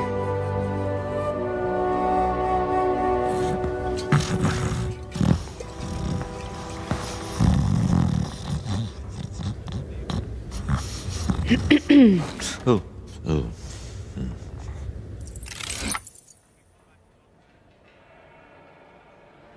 Obviously, you can choose to throw it over him or just hand it over. We've been asking the crowd in the theatre what they think. Just generally throw it over him. Interesting. So I think that's what we go for here.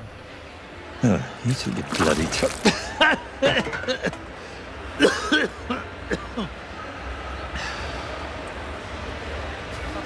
Oh, right. Hero. Yeah, of course you are. I need your help. Now I'm finished.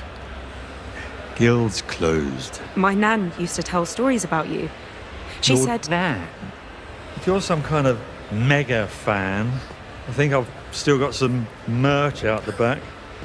Got shields with my face on. Sort of tabard things. She's trapped. They all are. My whole village. There was a woman in red. She could have been a hero or... You're a hero. You'll work it out. And what about you? You're being evicted. You gonna tell me what happened? I mean, I'm not particularly proud of it, but I ran up a few debts. I don't like to talk about that. I reached out to a local sculptor in town, commissioned him to capture my image in a raw and marble. Anyway, I don't know what I did wrong, but guys wouldn't pay me in the end.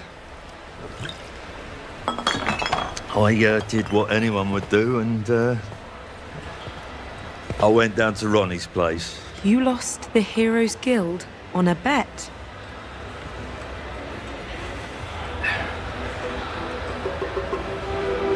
It's fine. I'll get it back. And your gold. You're not listening. I meant what I said. I'm done. I'm not doing it for you.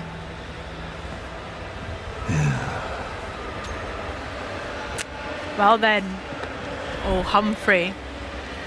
Yeah, they say never meet your heroes, right? What a letdown. Yeah, yeah. So we saw a choice there. Obviously, that's not a massive choice in the scheme of things, but it does result in a reputation. Humphrey now thinks you're an arsehole.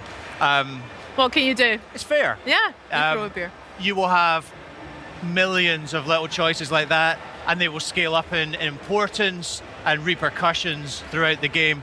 culminating right at the end of the game in some really earth-shattering, permanent decisions you'll have to make, which will change the face of the world forever. Okay, wow. I don't know if I'm ready for those. I take a lot of time deciding if I want tea or coffee, so we'll find out about how I get on there. Going back a wee bit of the cutscene we've just seen and the trailer that you mentioned when we introduced Humphrey, where did this idea of the cutaways and the talking heads come from for the interviews within the gameplay? It's so interesting and gives us like a real insight into some of the more important characters. I'm really curious. It does, and I think it's something that we haven't really seen in video games before. We're super familiar with it, I guess, from like TV. You know, The Office did it, and Parks and Recreation did it, and lots of great shows like that have done it. The interesting thing about this is it actually stems way back from our pre-production phase when we were trying to figure out how to go and shoot cinematics like that. You know, from directing our actors and doing the performance capture and the rendering that's required for hair and eyes and all that kind of good stuff. Really just to prove out that pipeline, we recorded two speeches by two of our actors, which they did to camera, really just because we wanted to study the face and see how it moved and all that kind of good stuff. And we really loved the effect it had, that sort of almost mock interview effect, and it does exactly what you observed there. It gives you an opportunity to see into the mind of the character. They can give some motivation in a much simpler, clearer way than they would in a dialogue normally. And we liked it so much, we asked the question, how can we get this into our game? And we do it in exactly that way. That's sort of cutaway within a cinematic, and it just gives you a little more insight, a little more humor from the character. We hope folks will really enjoy it. Yeah, I certainly will as well. But that's so interesting how it came about, rather than being such a conscious decision from the start. You'd be surprised how much in video game development works like that. Oh my gosh. A new hero. Mind if I take notes?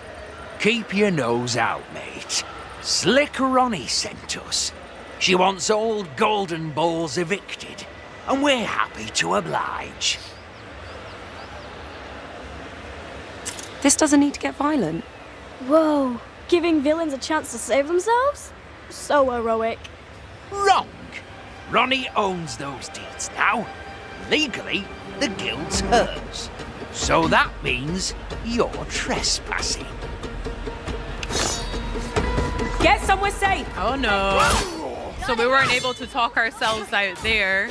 Ralph, what are we seeing with the combat here? Yeah, absolutely. So this is what we call style weaving combat, right? And it's an evolution, I think, of the combat that people loved in the original Fable trilogy. It's about strength, skill, and will, which is about weaving between ranged and melee and magical attacks. We hope really seamlessly, really simply, really fluidly to allow you to choose how you take on any given combat scenario.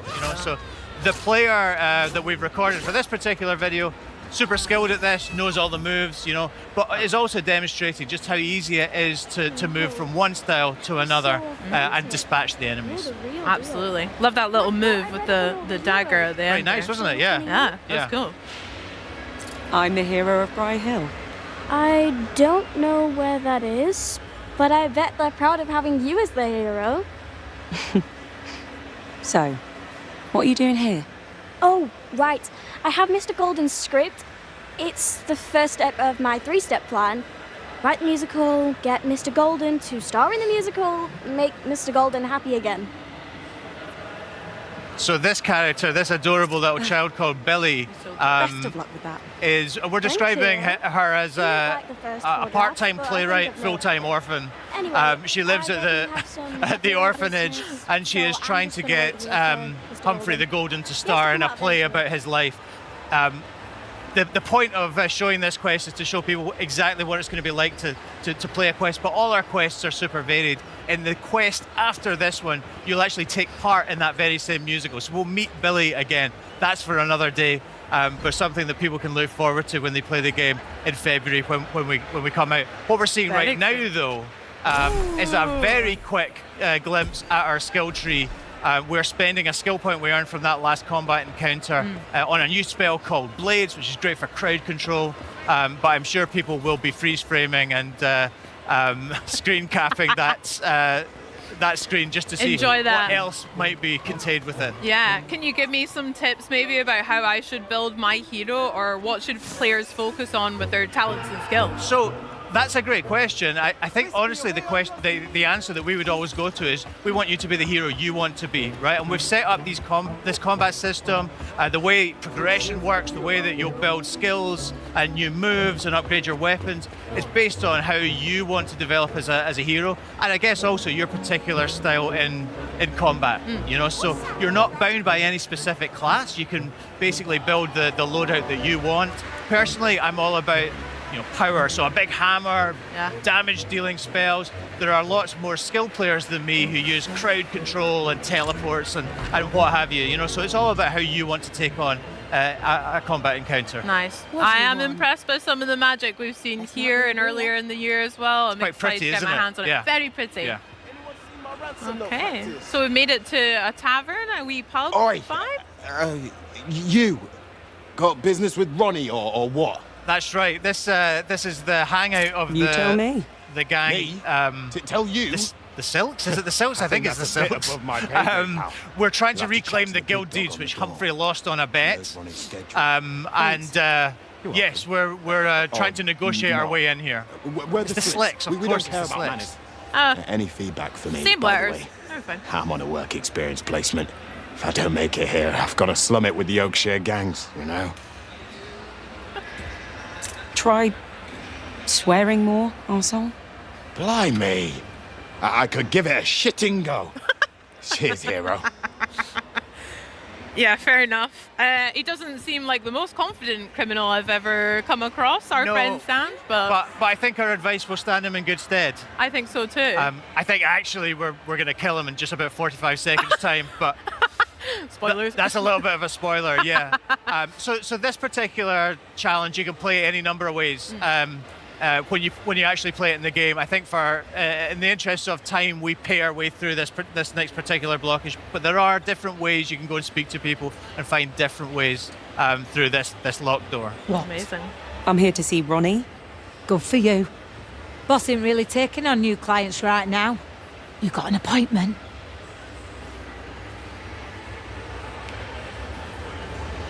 So yeah, we're cash rich, so we're just going to pay the $2.5 grand. Easy way. There you go. Can't you look the other way? For that amount of coin, I'll look whichever way you tell me to, mate. Why don't you go on through, eh? Make yourself at home. But not too at home. No touching the boss's stuff. She'll be with you shortly. Sarney, love her name as well. Was Yes. someone called Big Bath as well? Yeah, Did I see? think that was another member of the gang. Ah. Yeah. It's a Old good, it's a Sam good with your nickname. picture. Yeah. Could be worse. So we're looking for the guild deeds, and I guess the likelihood is that they're behind this locked door, but our hero is resourceful. We're going to pick this lock. She did give us a wee clue to have a look about. Well, tell us not to, but what are you going to do in this scenario? Not open the locked door? Exactly. Oh, I love all the trinkets we've got around here. Yeah, and very pretty. We don't do it in this video, but there's a lot more to rummage through in this. Better get this back to the guild. In this particular room, but yeah, in the interest of Cool. time, we're just going to grab the guild deeds and go. Yeah. Ralph, I'm really guilty for that. I'll far check in every nook and cranny. I do That'll the same. Good, Yeah, yeah. good. I think it's Let good me guess. player behavior. Me too. Yes. Thank you. Vindication. I like that. Had a few too many pints, actually. You smug git. That's quite funny. I tell you what, though, it takes stones robbing from me in my own poorhouse. Humphrey used to be like that, back in the day, before he shit the bed and fell apart. Not that I haven't enjoyed watching the guild slowly bleed out.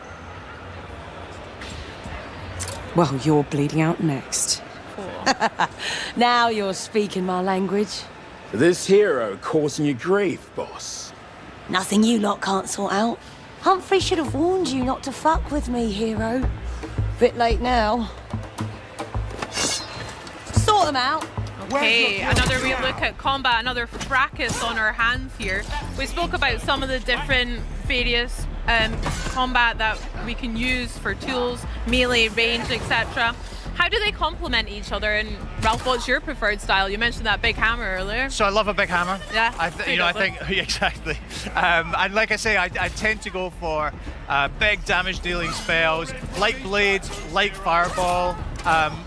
but you can play the game in a bunch of different ways. We actually had somebody playing in hands-on in our behind closed doors demos today who absolutely blitzed through it. Incredible skill level, did it on the highest difficulty level. So our team were sort of standing around applauding. Wow. So you can bring a lot to it. I think one of the things we're trying to show this week with the demos we're doing is that you can come to this with whatever skill level you have, and the game will meet you at it. We have a bunch of different difficulty levels, and also a range of enemies that will challenge you in different ways. Yeah, that sounds class. Speaking of a range of different enemies, we've got quite a large gentleman here with maybe a different level of threat than our heroes face. What are we seeing? Yeah, he's a big lad, isn't he? I wouldn't go as far as to say he's like a mini boss or anything like that. He's just a particularly large human enemy, of which we have a bunch. We absolutely do have what we class as mini bosses, really large enemies that are going to give you even more of a challenge than this guy. And then we have proper boss fights as well, as you can imagine, against Isabel, who we met in June in our showcase trailer, and who knows, perhaps against someone else as well. But yeah, this dude is just a really, really large guy with an axe, and as you can see, takes a bit of wearing down, but is ultimately no match for our hero. Obviously. Oh, absolutely sparked. Oh, shame about that beautiful mustache. Indeed. Oh well. Is that Big Bap? He should be called Big Bap. I wonder if it was Big Bap, actually. We didn't see Sanj there. Hopefully he got away. Maybe ran away from the criminal afterlife. Well, this looks absolutely stunning. I know I won't be alone in saying that, Ralph, so congrats to you, the team at Playground, everything for Fable. I can't wait to actually get my hands and play. But if there's anything you'd like to share with the folks at home, what are you hoping that they take away from this? Well, look, I mean, people have been saying to us for ages when we put out a bunch of trailers for this game over the years. People have been saying to us, show us the gameplay, show us the gameplay. That's exactly what we've been doing this year. In June, we showed 30 minutes of our life simulations. Here, we're showing what it's really like to play a game and a quest in our game. This is a genuine quest from our game. And it combines all those things, right? There's conversations, there's choices, there's moral dilemmas, there's freedom, there's combat, there's humor, there's cinematics, there's people from Peep Show. So it's kind of got everything. We're getting a really great reaction from folks in the theatre at Gamescom this week. I hope many more will continue queuing for it tomorrow. And yeah, we're just hoping folks at home enjoyed this sneak peek at the game that we're building. I hope they did too. I'll be first in queue tomorrow. Ralph, thank you so much for sharing, and thank you for joining us as well. This has been lovely. Not at all, thank you. Well guys, we've had such a great first day here at Gamescom. I hope you've enjoyed it just as much as I have. We've been able to bring you 11 titles coming to Xbox Game Pass, including 2 world premieres and some of the biggest upcoming games like Minecraft Dungeons 2, Gears of War E-Day, and of course, Fable. But this is merely day 1. Tomorrow, day 2 kicks off with the frenetic survival combat of PUBG's latest venture, DeadNet. Plus, you can look forward to more world premieres and exclusive gameplay walkthroughs from the latest titles making a splash here at Gamescom. Before we go though, let's check in with Benny and Charlie. This is the world of Halo Campaign Evolved, a fitting place to end the day as fans take the fight to the Covenant in this incredible life-sized warthog. Of course, this was just too good not to get a photo op. Right, Charlie? Yeah, very right there, Benny. So keep it right here and we'll see you all tomorrow. This is Xbox at Gamescom 2026. And Benny, let's go ahead. Get him! You don't even have a driver.